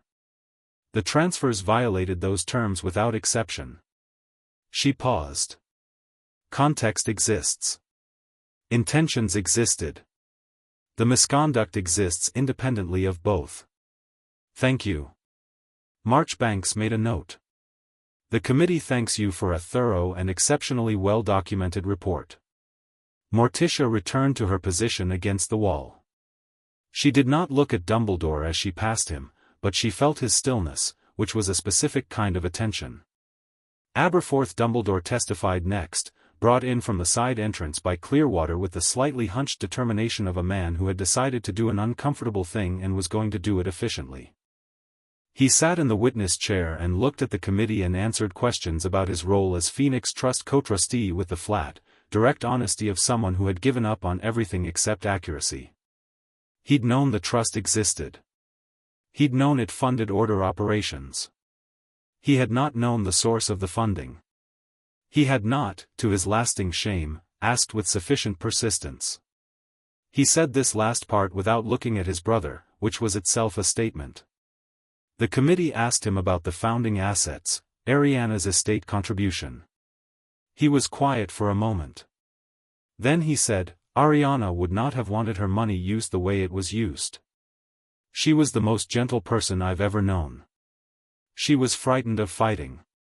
She was frightened of everything that got loud. He looked at his hands. I don't say that to condemn Albus. I say it because the committee asked about her estate and that is the accurate answer. Dumbledore, in the respondent's chair, had gone very still. Sprout testified about the bursary administration processes, the points at which she'd tried to query discrepancies, the redirection she'd experienced when those queries reached the headmaster's office. She was precise and clear and her voice only tightened once, when she described a specific interaction with a specific student, unnamed, who had come to her third year asking why her allowance had dropped and who had been told, because Sprout had passed on what she'd been told, that the governors had changed the disbursement schedule and it would normalize. She said, I told her that. I believed it. I should have pushed harder. She looked at the committee. I am not the person who took her money. But I am one of the adults who should have caught it earlier and didn't, and I think that matters. Marchbanks said, Thank you, Professor Sprout. Nora Clement testified third. She walked to the witness chair with the calloused hand's directness that Morticia had recognized from their first meeting and sat down and looked at the committee with the expression of someone who has been preparing for this in one form or another for 2 years. She described everything. The conversation with Dumbledore at the hospital when her grandmother died. The warmth of it, the specific care, the way he'd told her that the wizarding world looked after its own, that she would never have to worry about her education or her basic needs. The slow diminishment that followed. The letters. The redirection. The managing of the gap between what she'd been told and what she actually had. She described it without drama and without self-pity, in the clear voice of someone who has had to be clear about hard things for a long time. Then she looked at Dumbledore. I don't think you're a bad person, she said. It was addressed to the committee but it was aimed at him, and everyone in the room knew it. I think you're someone who decided that your reasons were good enough to make someone else's choices for them. My parents died in the First War. They died fighting for the same world that the Order was protecting. She paused. You took money that was set aside in their memory and you used it for that same fight. I understand the logic of that. Another pause. But you didn't ask me. You didn't ask any of us. We were sitting in this castle trusting you and you made a decision about what our money was for and you didn't tell us. Her voice was completely steady. That's not wisdom. That's not the greater good. That's someone deciding that their judgment matters more than our consent. She looked at the table. I needed that money. Not for luxury. For being able to breathe without calculating everything. You knew that because you sat with me at my grandmother's deathbed and I told you and you promised. She looked up. That promise is what I'm here to talk about. The room was very, very quiet. Dumbledore was looking at her. His face was open in a way she hadn't seen before, not the performance of openness, not the practiced warmth of a man who had learned to present a particular self. Something stripped back to what was actually underneath. He looked like a man who was, for possibly the first time in a long time, simply looking at what he had done rather than his reasons for doing it. Thank you, Miss Clement, Marchbanks said. Nora stood, nodded at the committee, and went back to her seat. Several hands reached for her from the people on either side, quiet, brief contact, the language of people who have been through things together. Harry was next. He walked to the chair with his hands out of his pockets, which Morticia noticed. He'd had them in his pockets every time she'd seen him before, the default posture of someone who is always slightly prepared to move. Hands out was a choice. He sat down and looked at the committee and then, very briefly, at Dumbledore, and then back at the committee. "I turned 17 last month," he said. "Which means for 17 years, Albus Dumbledore was my magical guardian. The person responsible for my welfare and for managing my family's estate on my behalf." He paused. "I didn't know the estate existed until I was 11. I didn't know its full value until this week." He looked at his notes, Hermione's brief, Morticia suspected, reduced to a single index card. "According to the audit, the transfers from my account to Professor Dumbledore's personal account occurred across 11 financial years. They were small individually. They matched purchases of historical magical artifacts that are now held in his private quarters." He looked up. "Those artifacts were bought with money from my parents' estate. My parents are dead. They died when I was 16 months old." He said it the way you say a fact you've had so long it's become furniture, not without weight, but with the weight absorbed into the body rather than carried visibly. "They didn't leave me much in terms of parents. They left me money and a name and a story that I've spent most of my life being managed through by the man who had access to both." He paused. "I don't doubt that he tried to keep me alive. He did keep me alive, through things I don't have time to describe here. But keeping me alive and managing my estate in my interest are different responsibilities, and he fulfilled one and not the other." He looked at Dumbledore then, a direct look, not angry, not grief-stricken, something more particular and more adult than either. "I'd like restitution. For the full amount, with 17 years of interest. I'd like the artifacts returned to the estate. And I'd like the committee to consider what it means that the person who was supposed to protect me was taking from me the whole time, and whether the protection and the taking cancel each other out." He paused. "They don't. In case that needs to be said. They don't." He stood and went back to his seat. Hermione Granger had both hands pressed flat on her notepad, not writing, just pressing, like someone holding something down. Snape was last among the witnesses. He walked to the chair with the deliberate quietness that was his particular form of presence and sat down and looked at the committee with the expression that gave nothing away, which in this room, in this context, was its own form of statement, a man who had given nothing away for 20 years and was now choosing to give something. Marchbanks looked at him steadily. "Professor Snape. You served as a member of the Order of the Phoenix in the capacity of an intelligence operative. Is that correct?" "Correct. And in that capacity you were aware of the Order's operational activities?" "Aware of many of them. Not all. The structure was deliberately compartmentalized." "Were you aware of the Order's funding sources?" "I was aware that funding existed. I was not informed of its source. I did not ask."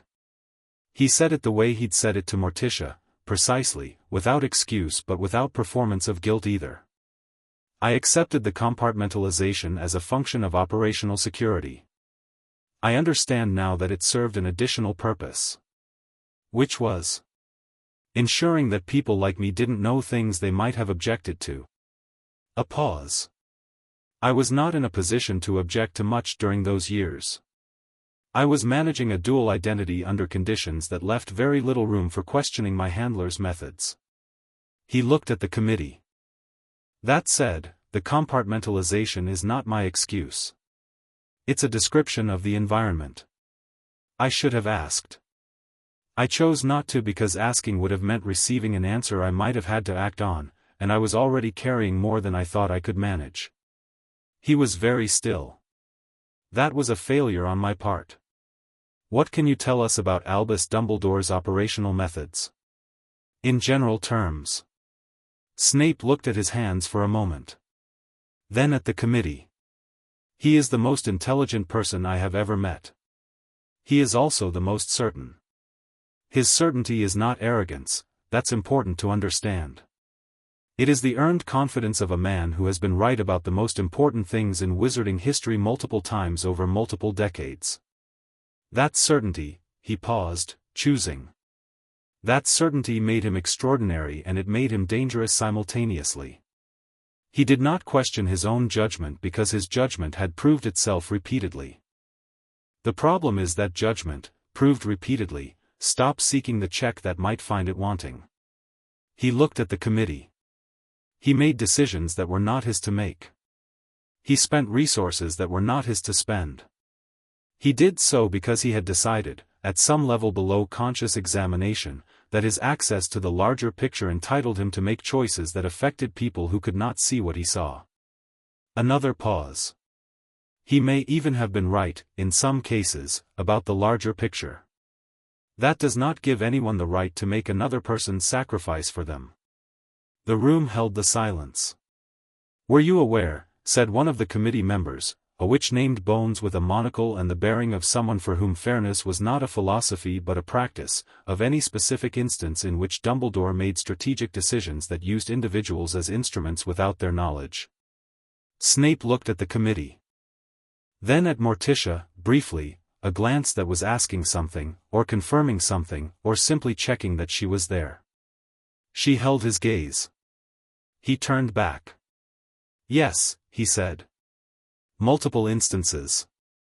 The most significant of which concerns Harry Potter, and those circumstances are complex enough that I would prefer to address them in a separate, sealed session with appropriate ministry oversight rather than in a public hearing." He paused. Not to protect Dumbledore. To protect the integrity of information that is sensitive for reasons beyond this investigation. Marchbanks looked at him for a long moment. "The committee accepts that distinction. A sealed session will be arranged." She made a note. "Is there anything further you wish to say in this hearing?" Snape was quiet for a moment. "The Order of the Phoenix," he said, "saved lives.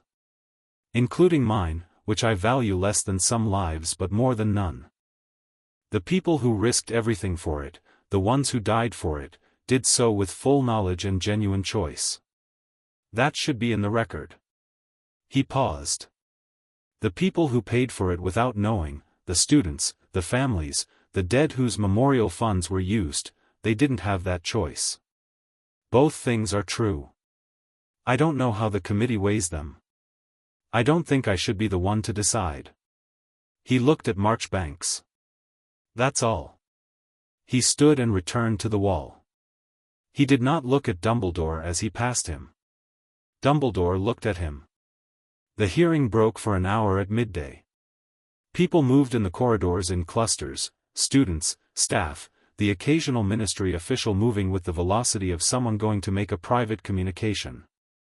Morticia stood in the corridor outside the great hall with a cup of tea and thought about what the afternoon would bring. Harry found her. He was still carrying the index card and he looked like someone who had done something significant and was only now beginning to feel it in his body. He stood beside her and looked at the stone wall across from them. "How do you think it's going?" he said. "Well," she said. "The committee is engaged in asking good questions. Marchbanks has done this before and she understands what she's looking at." She paused. "The afternoon will depend on Dumbledore." "Do you think he'll actually?" "I think he means what he told me," she said. "I think the room will be harder than he expects, because rooms always are. And I think there's a part of him that will reach for the frame, the larger context, the greater good, because it's how he's organized his thinking for 50 years and old structures don't disappear in a week." She looked at Harry. "But I also think he came here today knowing what he was going to say. And men who know what they're going to say usually say it." Harry nodded. He turned the index card over in his hands. "His face," he said. "When Nora was talking." "Yes. He looked, I've never seen him look like that. He was quiet. Like he didn't have anything left to manage it with." "No," she said. "He didn't." Harry looked at the wall. I wanted to feel worse, he said. I wanted to be angrier. I've been angry for 4 days and then sitting in that chair I just felt, he stopped. Tired. I felt tired. That's not a failure of anger, she said. That's what happens when you say a true thing out loud in a room full of people who have to hear it. The anger has somewhere to go. He looked at her with the slightly startled quality she'd noticed before, the expression of someone receiving a form of honesty they hadn't expected. Your friend, she said. The one who wrote the 12-page brief. Hermione. She should consider law. Or policy work. The ministry needs people who know how to read precedent. Something lightened in his face, the specific lightning that comes from someone you love being recognized. I'll tell her you said so. She'll be insufferable about it for a week and then go study for 6 more years. He paused. Thank you. For caring about the right things. The right things are the things I was hired to look for, she said. That's not what I mean, he said. You know that. She looked at him. He was 17 and tired and had just done something that would shape the next decade of his life in ways neither of them could fully predict, and he was standing in a corridor thanking her for caring, which was the specific gratitude of someone who has spent a long time not being certain anyone would. I know, she said. You're welcome. He went back inside. She finished her tea. Dumbledore's testimony began at 2 o'clock. He sat in the respondent's chair rather than the witness chair, which meant he was there to be questioned rather than simply to present, and he sat with the same stillness she'd noticed the first night, the deep, rooted stillness of someone who has made peace with the ground beneath them even when the ground is difficult. Marchbanks began with the straightforward questions. The Phoenix Trust, confirm the establishment, the purpose, the operational use. He confirmed everything. The student account transfers, confirm knowledge of the 3% deduction mechanism. He confirmed it. He said it had been implemented in the 3rd year of the trust's operation when other funding sources proved insufficient, that it had been designed to be invisible to individual students because the amounts were too small to cause genuine hardship to any one student. But not to the group, said the committee which, bones. No, Dumbledore said. Not to the group. Across the school, across 17 years, the cumulative impact was significant. I knew that. He paused. I assessed it as an acceptable cost. Who authorized you to make that assessment? A long pause. I authorized myself, he said. There was no oversight mechanism that I could use without compromising the order's security. So I used my own judgment. You used your own judgment, Marchbanks said, to decide that students in your care could afford to have their accounts reduced without their knowledge. I believed, and still believe, that the work the funding supported was of sufficient importance to Professor Dumbledore. Marchbanks's voice was not unkind. It was simply very precise. We have heard that argument. We understand the importance of the order's work. What the committee is asking is not whether the work justified the cost in your estimation. The committee is asking by what authority you made that estimation on behalf of other people. The room waited. Dumbledore looked at Marchbanks for a long moment. Then he looked at the table. Then he looked up, and when he spoke his voice was different, the warmth still present but the architecture beneath it visible for what it was, an old man who had carried a very long decision and was finally, in public, putting it down. I had no authority, he said. I had capability and I had judgment and I had history that told me my judgment was reliable. None of those things are authority. He paused. I made decisions that belonged to other people. I told myself the decisions served those people's interests. That is not the same as having been given the right to make them. He looked at the observer seating, at Nora Clement, at Harry, at the rows of students who had come to hear this, and held the look without flinching. I owe a debt to every person in this room whose money I used without their consent. I owe a greater debt to the people who aren't in this room, the ones who came before, whose memorial funds I drew on, who cannot hear me say so. He looked back at Marchbanks. I intend to make full restitution within my capacity to do so. I have already spoken to my personal solicitor about liquidating assets. What I cannot personally repay from my own resources, would ask the committee to establish a mechanism for recovering from the order's current holdings, to whatever extent those holdings can be inventoried and verified. The committee members exchanged glances. Marchbanks wrote something. The personal account transfers, said the third committee member, a young wizard from the improper use of magic office who had been quiet all morning and now spoke with the careful precision of someone who has been holding a specific question. The purchases from Harry Potter's estate. 23 objects currently held in your private quarters. He looked at Dumbledore over his notes. How do you account for those? Dumbledore was quiet for a long moment. I cannot account for them in a way that satisfies me, he said. I believed, at the time, that expenditures in service of Harry's survival were expenditures in his interest. That those objects, which included several that proved relevant to understanding the nature of Voldemort's magic, were legitimate research resources. He paused. But that justification requires me to claim that my research interests and Harry's interests were identical, which is, he stopped. Which is exactly the kind of reasoning that has caused the harm this hearing is examining. I knew the money was his. I chose to use it. I told myself it was for him. It wasn't only for him. He looked at Harry, who was looking back at him with that particular adult steadiness. I am sorry, Harry. That is entirely inadequate and I know it. Harry said nothing.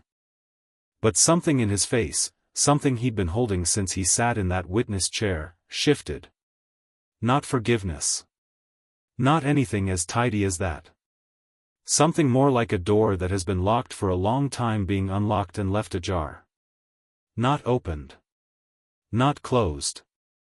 Just, the lock released. Dumbledore looked at him for a moment and then looked back at the committee. The questioning went on for another 2 hours.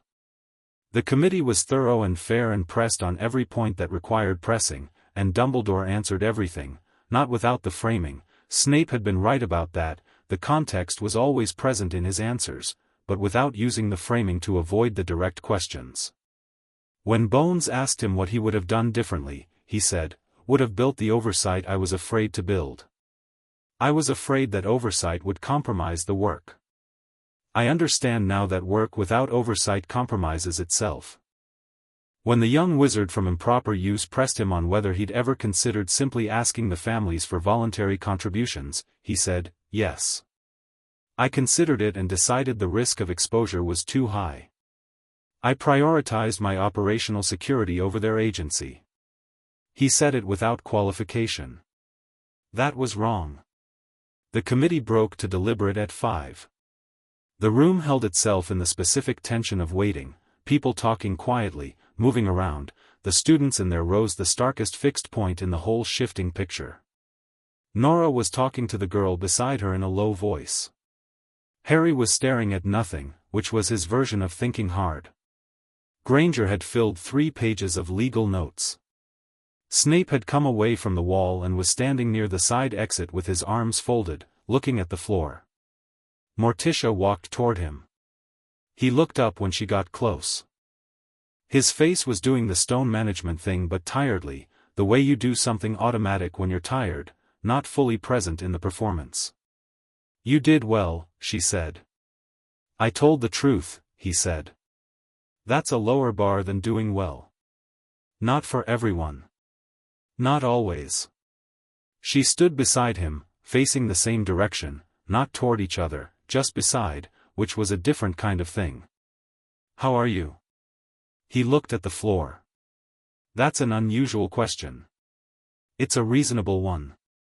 He was quiet for a moment.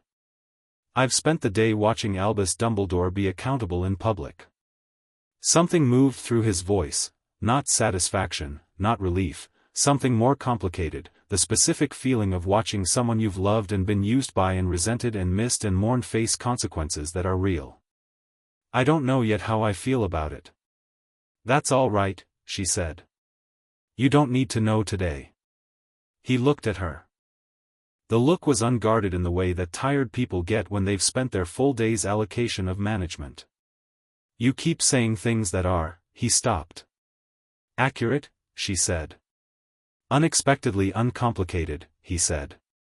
You say uncomplicated things in situations that are very complicated and they're still accurate, and I find it. He stopped again. Yes, she said. He looked at the side exit and then back at her. I find it extraordinarily difficult to ignore, he said. She looked at him with something that was not quite a smile but occupied the same territory. Good, she said. The door opened and Marchbanks came back in. The committee's preliminary findings took 40 minutes to read. Marchbanks read them with the precision and clarity that characterized everything she did, and the room listened with the quality of stillness that comes when people are hearing something they knew was coming and still needed to hear arrive. The findings confirmed financial misconduct across all 3 structural categories documented in Morticia's report. They confirmed the total figure, revised upward slightly from her estimate once the committee's own accounting review was applied, at 3,714,000 galleons across all accounts. They confirmed the personal account transfers as a distinct and separately categorized breach of fiduciary duty. They confirmed the charity Burbage Memorial Fund transfer as an aggravating circumstance. The preliminary recommendations were: immediate suspension from the Hogwarts headmastership pending Wisengamot review of criminal charges. Mandatory restitution from personal assets and a recovery process from Order of the Phoenix Holdings. A formal audit of the Phoenix Trust's expenditure history for independent verification of operational use claims. A compensation mechanism for all affected parties. And a review of Magical Guardian financial oversight laws, which had apparently not been updated since 1930 and had numerous gaps that had made Dumbledore's access to Harry's estate possible without any triggering notification to either the Ministry or Gringotts. Marchbanks paused at the end of the findings and looked over her glasses at the room. The committee wishes to note, she said, that the clarity and completeness of the evidence presented in this hearing is attributable to the work of the Auditor of Record, and that without a professional of Mrs. Adams's particular thoroughness, these findings would have taken significantly longer to establish, if they had been established at all. She looked at Morticia without expression, which on Griselda Marchbanks was the equivalent of considerable feeling. The committee thanks her.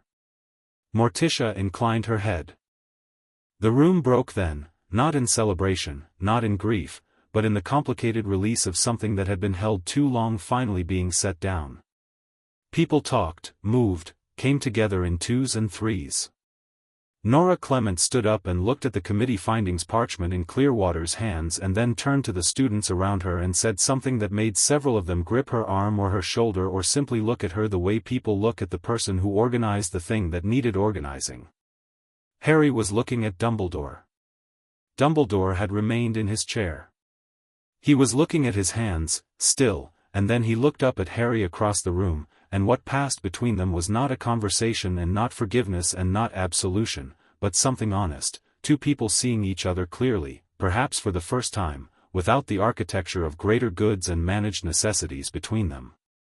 Then Harry looked away, toward his friends, and Hermione put her arm through his and Ron said something that made him half laugh and then press his mouth together because laughing felt like the wrong thing, and they walked out together, and Dumbledore watched them go. Snape watched Dumbledore. Morticia watched the room. She thought, the work was done. The numbers were in the record. The findings would go to the Wisengamot.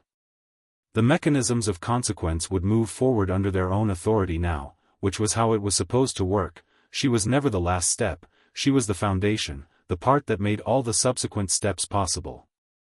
She thought, there was still the matter of restitution, of the compensation mechanism, of ensuring the affected students received what they were owed, and she would stay to see that process initiated before she went home.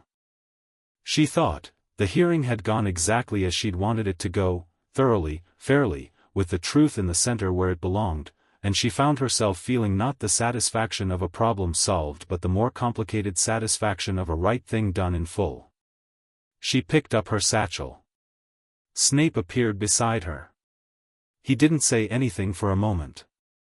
They stood in the emptying hall while the committee gathered their papers and the staff filtered out and the last students moved through the doors. "Dinner," he said. Not a question exactly. Not quite an invitation. Something in between, offered with the quality of someone who has decided to offer it and is being careful about how much of that decision shows. She looked at him. The hall was almost empty now. The candles above floated in the evening air, unlit because the committee's procedural torches were still burning along the walls. "Yes," she said. Something settled in his face. "The kitchens," he said. "The house elves keep things warmer than the staff room and the noise level is lower." "The kitchens," she agreed. They walked out of the great hall together, through the stone corridors of the castle, which felt different this evening, not lighter exactly, not lighter when the full weight of what had happened was still settling, but more honest. More like a place that has taken a difficult breath and found it could take another. Outside the tall windows, the storm had cleared entirely. The Scottish sky was fully dark and completely clear and the stars above the astronomy tower were as sharp as anything she'd ever seen, the specific stars of this latitude and this season, and she paused for just a moment to look at them through the glass. "You like them," Snape said. He'd stopped when she did. "I like things that are precisely what they are," she said. "Stars, numbers, honest people." She looked at the sky for one more moment. "They're all the same quality of reliable." He looked at her. The torchlight caught his face and she let herself see it fully, the intelligence, the tiredness, the door that was open, the person standing in it. "Come on," he said. "The soup will be good tonight." She turned from the window and followed him into the warm dark of the castle. Chapter 6, What the Ledger Can't Measure. The Wizengamot moved faster than anyone expected. The findings from the oversight hearing reached them on a Thursday, another Thursday, which Morticia noted with private satisfaction, and by Friday morning Clearwater had sent a ministry owl to Hogwarts with the preliminary Wizengamot response attached. Dumbledore was formally suspended from the headmastership effective immediately, pending full criminal proceedings that would be scheduled within 30 days. The suspension was not contested. His solicitor had filed a cooperative compliance notice, which in ministry legal terms meant the respondent was not going to make this harder than it needed to be. Morticia read the owl at the staff table over breakfast, returned it to Clearwater with a brief acknowledgement, and finished her porridge. McGonagall, beside her, had read it over her shoulder without being invited, which was her version of being too anxious to wait. She set down her tea. "Acting headmistress," she said.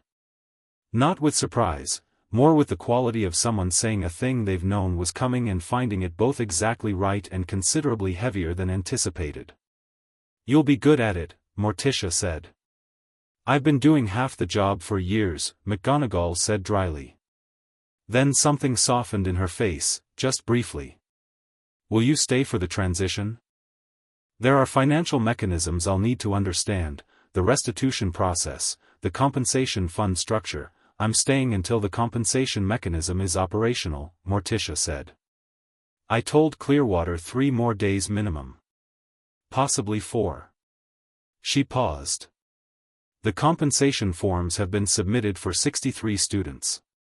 The Wizengamot has provisionally authorized drawing against the Phoenix Trust's inventoried holdings for immediate restitution. It needs someone to coordinate the verification between Gringotts and the ministry's accounts team." "Someone like you," McGonagall said. "There isn't anyone else who knows the account structures well enough to do it quickly," she said. "And quickly matters for students who are currently in their final year with compromised accounts." McGonagall looked at her for a moment with an expression that was beyond professionalism, the expression of someone who has spent 40 years watching the institution they love be managed by people of varying integrity and has just spent 10 days watching someone do something irreproachable.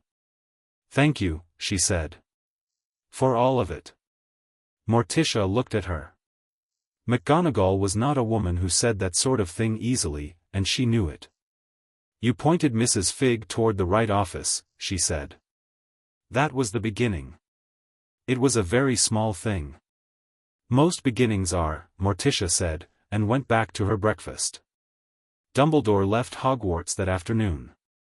She didn't watch it happen deliberately. She was in the headmaster's office, which was now technically McGonagall's office and still technically the room where the evidence was organized, doing the first cross-verification of compensation amounts with the Gringotts account trail.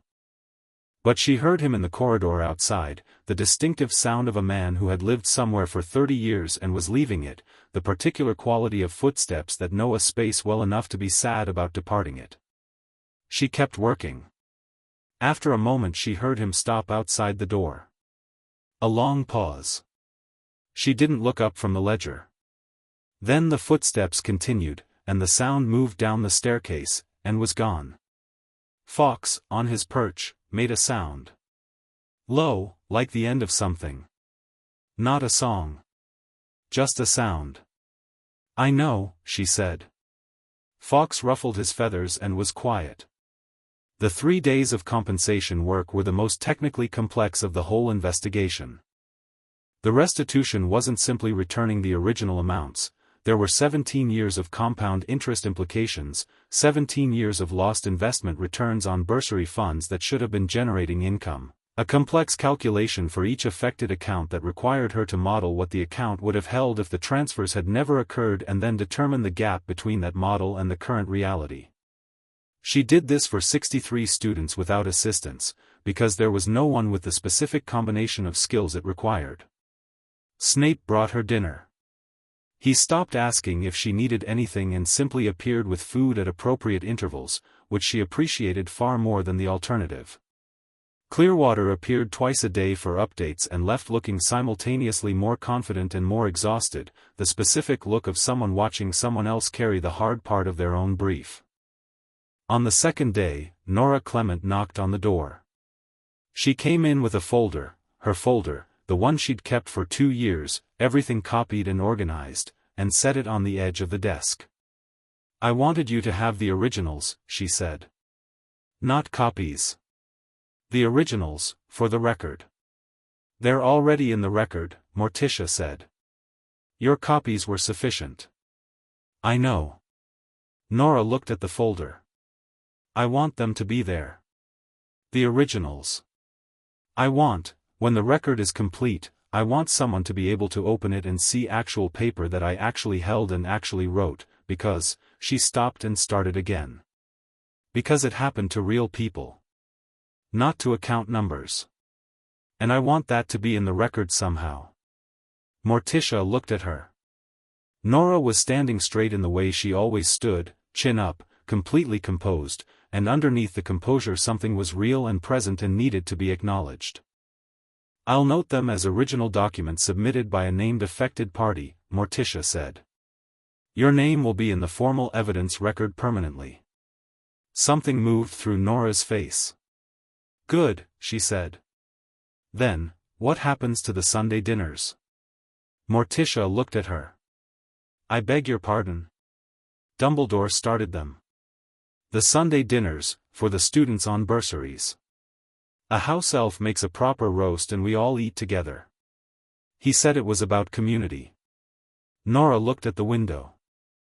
"I know why he did it now, maybe guilt, maybe genuinely caring, probably both. But we actually do eat together. We actually are, we're a community now. We look out for each other." She looked back at Morticia. "I just want to know if we keep having them." Morticia thought about this.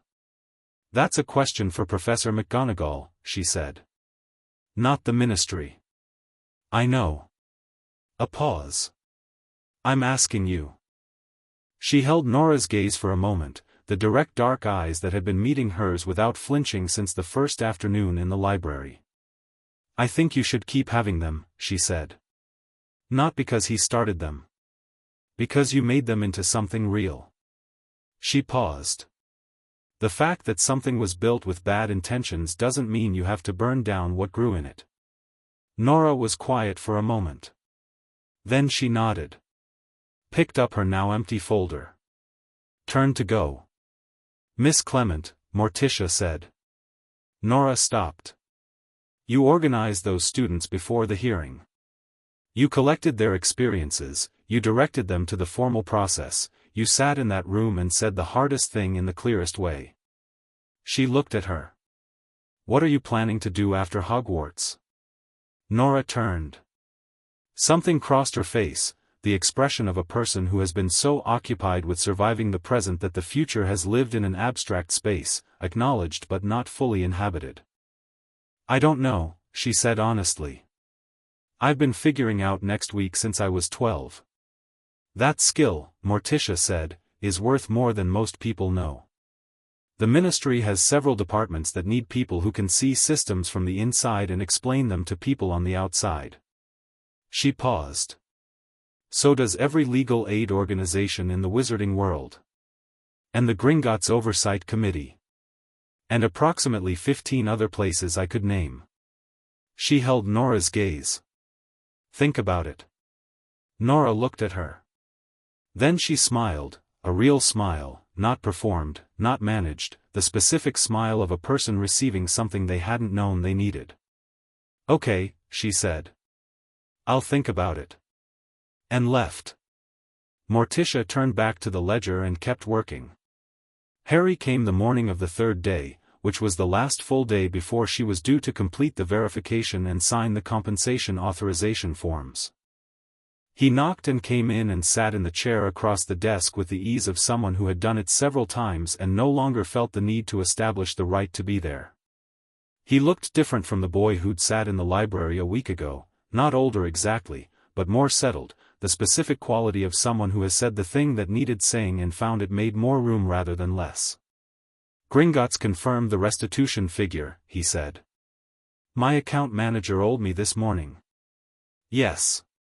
We completed that verification yesterday. 17 years of compound interest. He looked at his hands. It's a large number. Yes. I don't, he stopped. I grew up not knowing about it. The money. I didn't grow up thinking about it or planning for it or, it was never real to me the way it is to people who actually grew up with access to it. He paused. I keep thinking about what to do with it. The restitution. That's your decision, she said. I know. He looked at the window. Hermione thinks I should put it into the Muggle-born Student Scholarship Fund. Rebuild it properly, with better oversight mechanisms this time. He paused. Ron thinks I should buy something mad with it. He suggested a dragon. She looked at him. What do you think? He was quiet for a moment. I think my parents died for things they believed in. I think the money in that vault represents a life they didn't get to live. And I think if I were going to do something with money that came from that, he paused. It should be something they would have understood. Something about people being able to live without someone else deciding their choices for them. He looked at her. So probably Hermione's idea. But maybe also Ron's, a bit. I don't know what that means in practice. It means you'll figure it out, she said. He smiled slightly. Everyone keeps saying that. Because you will. She picked up her quill. The formal restitution process means you'll need to work with the Wisengamott's Compensation Oversight Office for the next 6 months. They'll want verification of how the funds are used. She paused. They're not unreasonable people. Clearwater can give you the contact names. He nodded. Then, after a moment, Mrs. Adams. Can I ask you something that isn't about the money? She set down the quill.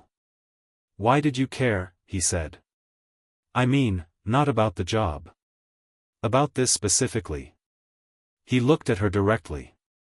You could have written the report and left after 2 days. You had everything you needed. Instead you stayed a week and a half and talked to every student who came to you and, he paused. Why? She looked at him. I have 2 children, she said. A daughter and a son. She paused. My daughter is 17. She is extraordinarily capable and entirely self-sufficient, and I still lie awake sometimes thinking about what would happen if someone decided her capability was a resource to be used without asking her." Harry was quiet. "The students at this school are not my children," she said. "But they're someone's. And the ones who aren't anyone's, the ones who came here with nothing and were promised the institution would hold what they had, they deserved someone who would look for what happened to it." She picked up her quill again. "That's not exceptional. That's the minimum." He looked at her for a moment with the expression of someone who has spent his life being told he was exceptional and was now sitting across from someone who found doing the right thing simply obvious, and finding the contrast clarifying. "Okay," he said. "Thank you." "Stop thanking me," she said, not unkindly. "Go do something with it instead." He laughed, a real one, short and surprised, and stood. "Right," he said. "Yeah." He paused at the door. "Professor Snape," he said, without context. She looked up. "What about him?" Harry looked at the door handle. He had the expression of someone choosing their words with the care of someone who knows that words, chosen wrong, can wreck something fragile. "He's..." A pause. "He spent a very long time being the person no one noticed was doing something important." He glanced back. "I notice. Now. For what it's worth." He paused again. "And he looks different this week." She held his gaze. "Different how?" she said. Harry looked at her with the direct perception of someone who has always had to read rooms quickly and has gotten very good at it. "Like someone who's stopped bracing for something," he said. He left. She sat for a moment, looking at the open ledger without reading it, and then went back to work.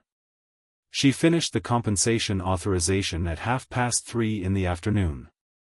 63 individual verification documents, 63 revised account calculations, 63 authorization forms signed with her ministry credentials and sealed with the formal audit stamp she'd carried in her satchel for 31 years. She stacked them in order, confirmed the stack against her master index, and put them in the ministry envelope Clearwater had left. Then she sat back in the chair that had been Dumbledore's and looked at the room. The ledgers were still in their 2 stacks. They'd go back to the administrative archive eventually, physical records of the school's financial history, including the history of what had been done with them, permanent in the record the way Nora Clement's original documents were permanent. The notebooks were in her satchel, already packed. The parchment map of transfers was rolled up beside them. The room was almost exactly as she'd found it, which was how she preferred to leave things. The work completed, the space returned. She looked at the empty portrait frame. It was still empty. Dumbledore was alive, suspended, awaiting proceedings, but alive. The frame waited for what it was designed for, patient in the way of things built for the long view. She thought about what she'd seen in that frame over the week, the absence that it represented, the specific absence of authority that had been so total in this room for so long that removing it left a shape you could see. The school was not ruined. The school was, in fact, breathing in a way she suspected it hadn't breathed in some time, the specific breathing of a place where the air has been changed, where something has been taken out that was too present to notice until it was gone. McGonagall would be good. Not perfect, nobody was perfect, but honest and accountable and committed to the students in a way that didn't require using them. That was enough. That was actually more than enough. She stood, picked up the ministry envelope, and went to find McGonagall. McGonagall was in the Transfiguration classroom, not teaching. The afternoon was free, sitting behind her desk reading through what appeared to be the governor's financial oversight proposals, which Clearwater had sent through as part of the transition process. She looked up when Morticia came in. "Done," Morticia said, and set the envelope on the desk. McGonagall looked at it. Then at her. Something moved through the deputy headmistress's face, the incoming acting headmistress's face, that was the cumulative weight of everything the last week had been, settling into its final form. 63 students, McGonagall said. 63. The compensation will be processed through Gringotts within the week once the Wiesengemot authorizes disbursement. It should be in their accounts before the Christmas holiday. She paused. The ongoing audit of the Phoenix Trust will produce a second round of compensation claims, probably another 15 to 20 students once the Trust's full expenditure history is verified. Those will come through the standard ministry process and will follow the same mechanism. McGonagall nodded. She picked up the envelope and looked at it for a moment the way you look at something that has weight beyond its physical mass. The governors are proposing a new financial oversight committee, she said. With external independent members. Quarterly reporting. All restricted fund activity approved by committee rather than the headmaster's office alone. She looked at Morticia. I'd like to recommend someone for the independent auditor position. An ongoing one. Annual review of accounts. That's wise. I was going to recommend you, McGonagall said. Morticia looked at her. My practice is primarily investigative, she said. Ongoing review requires a different skill set. I can recommend someone. I'd appreciate that. McGonagall set down the envelope. Someone who understands both magical and non-magical accounting frameworks. I know several people. I'll send names. McGonagall nodded. Then, with the precision of someone who has been waiting to say a thing and has decided this is the appropriate moment, you are the most effective person I have encountered in 40 years of working in this institution. Morticia looked at her. I say that, McGonagall continued, not as flattery. As a factual assessment from someone who has met a considerable number of people over 40 years. Thank you, Morticia said. She meant it, which was the only condition under which she said it. McGonagall nodded once, with the crisp satisfaction of a woman who says exactly what she means and is satisfied when it lands accurately. Will you stay for dinner? Before you leave tomorrow? Yes, Morticia said. I'll stay for dinner. She went to the dungeon classroom at 5. Not because it was where Snape would be, though it was, she'd known he would be there, but because it had become, over the last week and a half, the room that felt most like the right room for the kind of conversation she was going to have. The underground quality of it. The ingredients in their jars. The particular quiet of a room where transformation was the normal activity. He was at the workbench with something that was clearly not for immediate use, a project, patient and long-term, the kind of brewing that took weeks. He looked up when she came in. She set her satchel down on the stool at the end of the bench and stood facing him across the work surface and said, I'm leaving tomorrow morning. He set down the stirring rod. I know. The compensation forms are with McGonagall. The Wiesengemot process will run from the ministry end. There's nothing more that requires my direct involvement. She looked at him. There's no professional reason for me to stay past tomorrow. No, he said. They looked at each other across the workbench. I'd like to come back, she said. He went very still. Not the managed stillness, the other kind, the kind that comes before something real. To Scotland, he said. To Hogwarts. To this, she looked at the room briefly, then back. To this specific situation, which is not the investigation anymore. He looked at her with the full unguarded version of his face, the one that had appeared in pieces over the last 10 days whenever the management got too tired to run, the intelligence and the exhaustion and the door open and the person fully present in it. Your husband, he said. Not accusatory. The word of someone establishing coordinates. Gomez and I have been married for 22 years, she said. We will be married for 22 more, and 22 after that, and however long comes after that. He is my other half in the most complete sense of that phrase, and I love him with everything I have. She paused. That is not in question. He was quiet. What I'm describing, she said, is something that is not in competition with that. Something different in kind. She looked at him steadily. I recognize that may be a difficult thing to understand. He was quiet for a long moment. He looked at the workbench. He looked at the ingredients shelf. He looked at her. The Addams family, he said slowly, with the quality of someone who has been reading between lines all week and is now reading this one, is not a conventional family. No, she said. And you are not a conventional woman. Decidedly not. He looked at her with the expression that was the closest thing to undefended she'd seen from him, no stone facing, no management, just Severus Snape in a dungeon classroom looking at a woman who had arrived in his institution 9 days ago with a satchel full of notebooks and dismantled the largest lie he'd spent 20 years living inside, and looking at him the whole time like he was someone worth seeing clearly. What does it look like? He said. What you're describing. Letters, she said. Conversation. Visits when I can manage them, which is more frequently than you might expect. I travel for work. A pause. Someone who is honest. Rigorously honest. Someone who doesn't need me to soften things or make them more comfortable than they are. She looked at him. Someone I can think in parallel with. He looked at the bench. Something moved through his face that was not quite a smile and was not quite grief and was not quite relief but contained elements of all three, the specific expression of someone who has spent a very long time without something they didn't know they were missing until it was offered. I'm not easy, he said.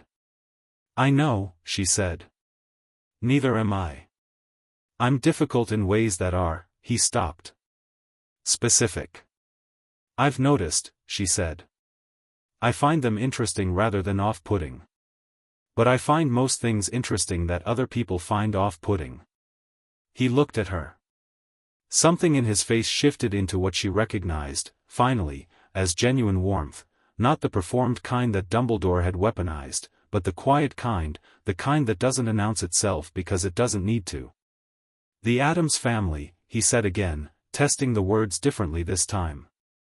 You'd like Gomez, she said. He would admire your work. He has a genuine appreciation for things that most people misunderstand. A pause. He would also talk at you extensively about Muggle fencing. I don't fence. He'd offer to teach you. Something happened in his face that was absolutely, undeniably a suppressed laugh.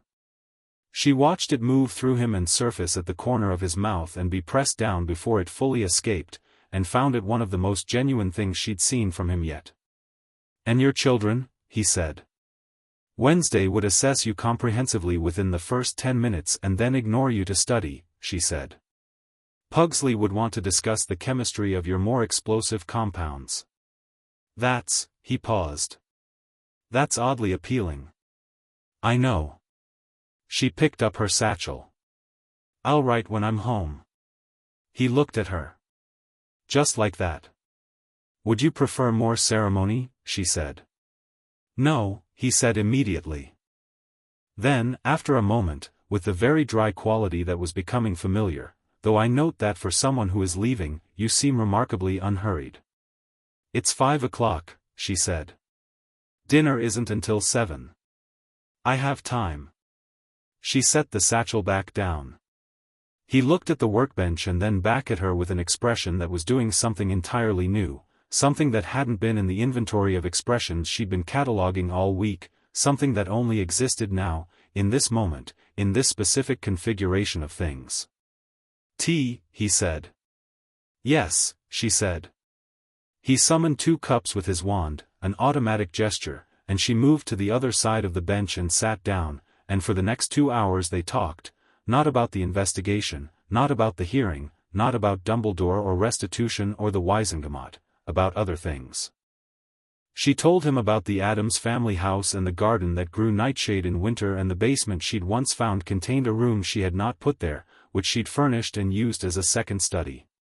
He told her about his research, the current project, the long-term one, the one he'd been working toward for 6 years that had nothing to do with teaching and everything to do with what potions could theoretically do that nobody had yet thought to try. She told him about her first major investigation, 23 years ago, a hospital in Vienna that had been diverting charitable funds for 20 years, and the specific quality of the moment when she'd found the first discrepancy and known, the way you know, that it went further. He told her about being 21 and walking into Dumbledore's office with blood on his conscience and having an old man look at him without flinching and say, "You can do something useful with what you know." He wasn't wrong, Snape said. That's the thing I keep coming back to. He wasn't wrong about that. No, she said. He wasn't wrong about many things. Just about whether his judgment entitled him to use people without asking. Yes.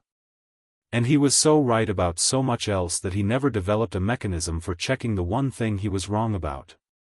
Yes. He looked at his tea. I've spent 20 years being used by people who believed their purposes justified it. Dumbledore. Voldemort, before that. He paused. The difference is that Dumbledore was actually right about his purpose, which makes it considerably more complicated, she said. Exhausting, he said. Both. He looked at her. You're the first person who's treated me as a primary source rather than a complicating factor in someone else's story. She held his gaze. You are a primary source, she said. The complicating factor interpretation is everyone else's failure of comprehension, not a fact about you. He was quiet for a moment, with the quality of someone absorbing something they're going to need to sit with for a while before they fully believe it. Right when you're home, he said. I said I would. I know. I'm saying it in return. He looked at his hands. I'll write back. I know, she said.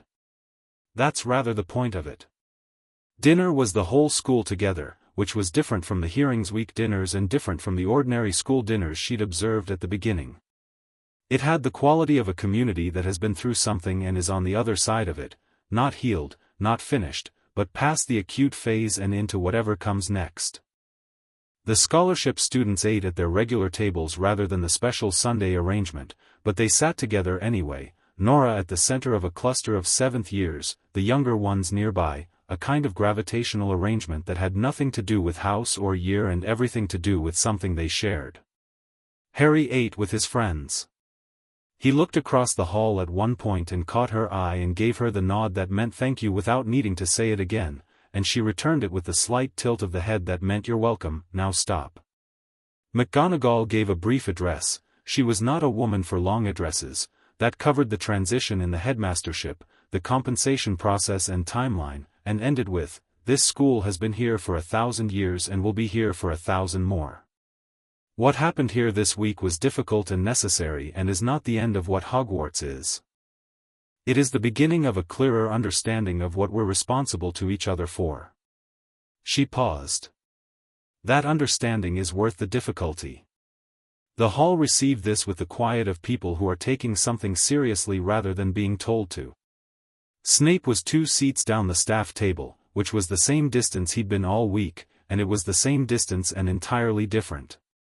He was looking at his plate with the quality of someone who knows they are being aware of something and finds the awareness itself notable.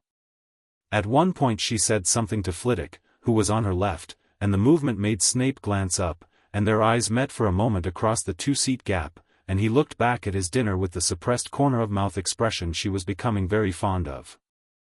She looked at her dinner and let herself feel the specific quality of this moment, the great hall of Hogwarts, candles floating in the enchanted air, November dark outside the tall windows, a school that had just been through something real and was still here, and felt the thing she'd felt the first day, standing on the hillside looking at the castle's accumulated towers. Something about a living thing. Something about what endures. She finished her dinner and talked to Flitwick about Charms research and to Sprout about greenhouse expansion and to McGonagall about the governor's oversight proposal, and eventually the hall emptied out the way it always did, students to common rooms, faculty to wherever they went in the evenings, the business of a school continuing its business. She walked back toward the guest quarters through the corridor that had become familiar over 10 days, the stones she could navigate now without the portrait guidance that the castle usually provided to new visitors, and on the landing she stopped because he was there. Not by arrangement, simply there, heading the other direction, and they both stopped. "Tomorrow," he said. 8 o'clock, she said. "The Ministry port key." He nodded. He looked at the landing, at the torches, at the window beyond which the sky was the black velvet of a fully cleared Scottish night. "The case," he said. "When it goes to the Wiesengamat. When there's testimony." He paused. "If you needed to return." "I'll return when I need to," she said. "And otherwise."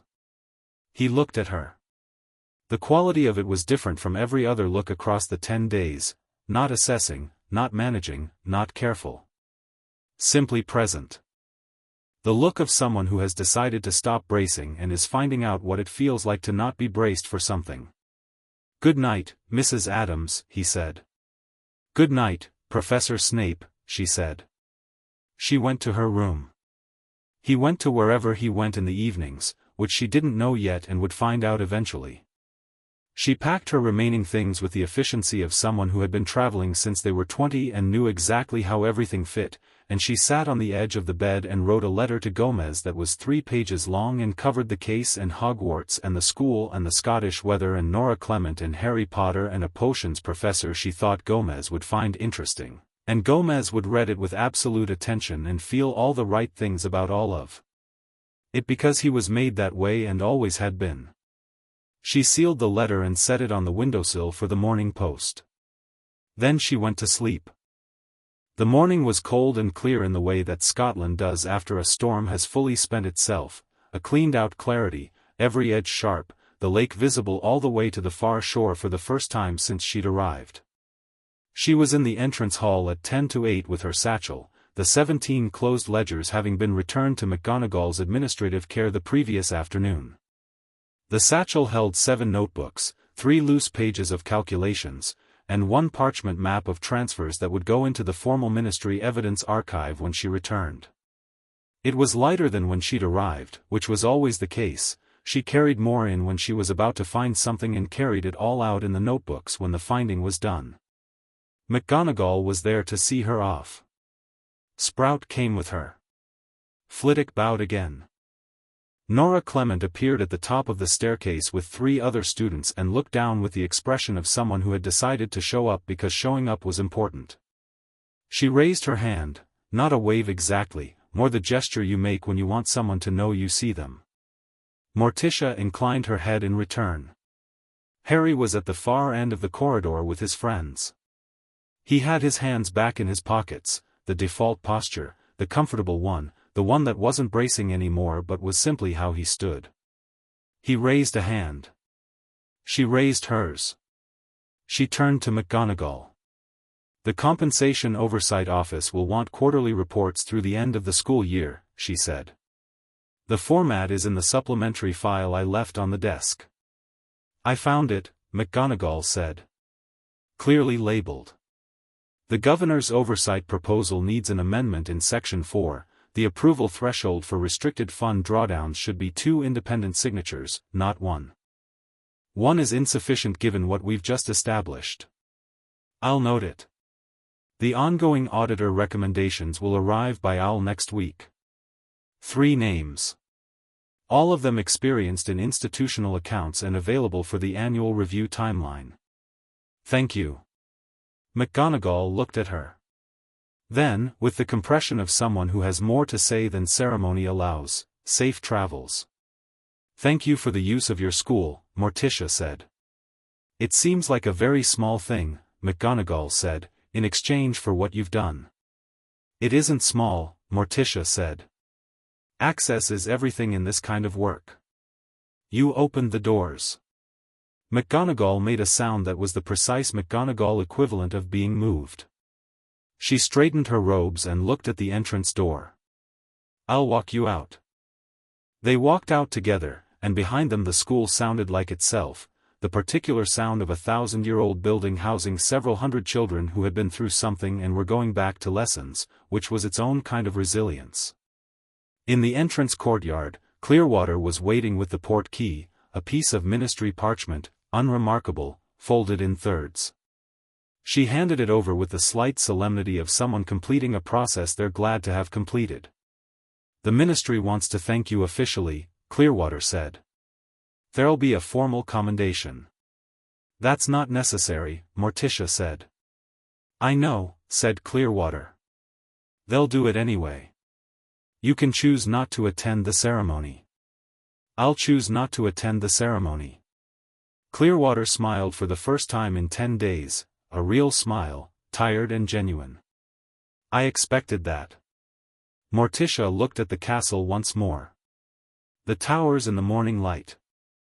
The way it accumulated, this structure, one piece on top of another piece, centuries of the same lives being lived in the same stones until the stones were more than stones, they were the record of everything that had been asked of the people inside them and everything the people inside them had done about it. She thought about ledgers. The way a ledger is simply a record of what happened, not what was intended, not what was justified, not what the larger picture suggested, but what actually occurred. What was taken, what was given, what changed hands and what was owed. The ruthless honesty of it. The way numbers don't soften things or recontextualize them, the way the account is simply the account and the balance is simply the balance, and when the balance is wrong it is wrong and needs to be made right. She thought about all the things that don't go in ledgers. Nora Clement's folder of originals. Harry Potter's face reading the column of figures twice. Aberforth Dumbledore holding a glass he didn't drink from. Snape standing against the wall of the Great Hall with his arms folded, which was the posture of someone expecting to stand alone and finding they didn't have to. She thought, 17 ledgers closed. The case complete. The balance beginning to be corrected. She thought, some things are finished and some things are beginning and the ledger can't measure either, which is why it needs everything the ledger can't hold. She took the portkey. She was home by noon. Gomez was in the front hall when she arrived. He was always in the front hall, it was one of the things about him, the specific attentiveness of a man who knew when she was coming home and was simply there, and he took her coat without being asked and held both her hands for a moment and looked at her face with the absolute attention that 22 years had not diminished by 1 degree. Well, he said. 3,714,000 galleons, she said. 42 source accounts. 17 financial years. She paused. One very old man who was right about everything except whether his rightness was enough of a reason. And 63 students who will have what was taken from them returned before Christmas. He looked at her. His eyes were bright. You were magnificent. I was thorough, she said. That was enough. It's always enough, he said. When it's you. He kissed her hand. Wednesday called this morning. She wants to hear everything. She'll want the financial detail, Morticia said. She wants the full story. He led her toward the sitting room, where a fire was going in the enormous black fireplace. She said, and I quote, "Tell Mother that if she left anything unfinished I'll finish it myself." She's 17, Morticia said, sitting down. She's your daughter, Gomez said, sitting opposite, absolutely delighted. What did you expect? Morticia looked at the fire.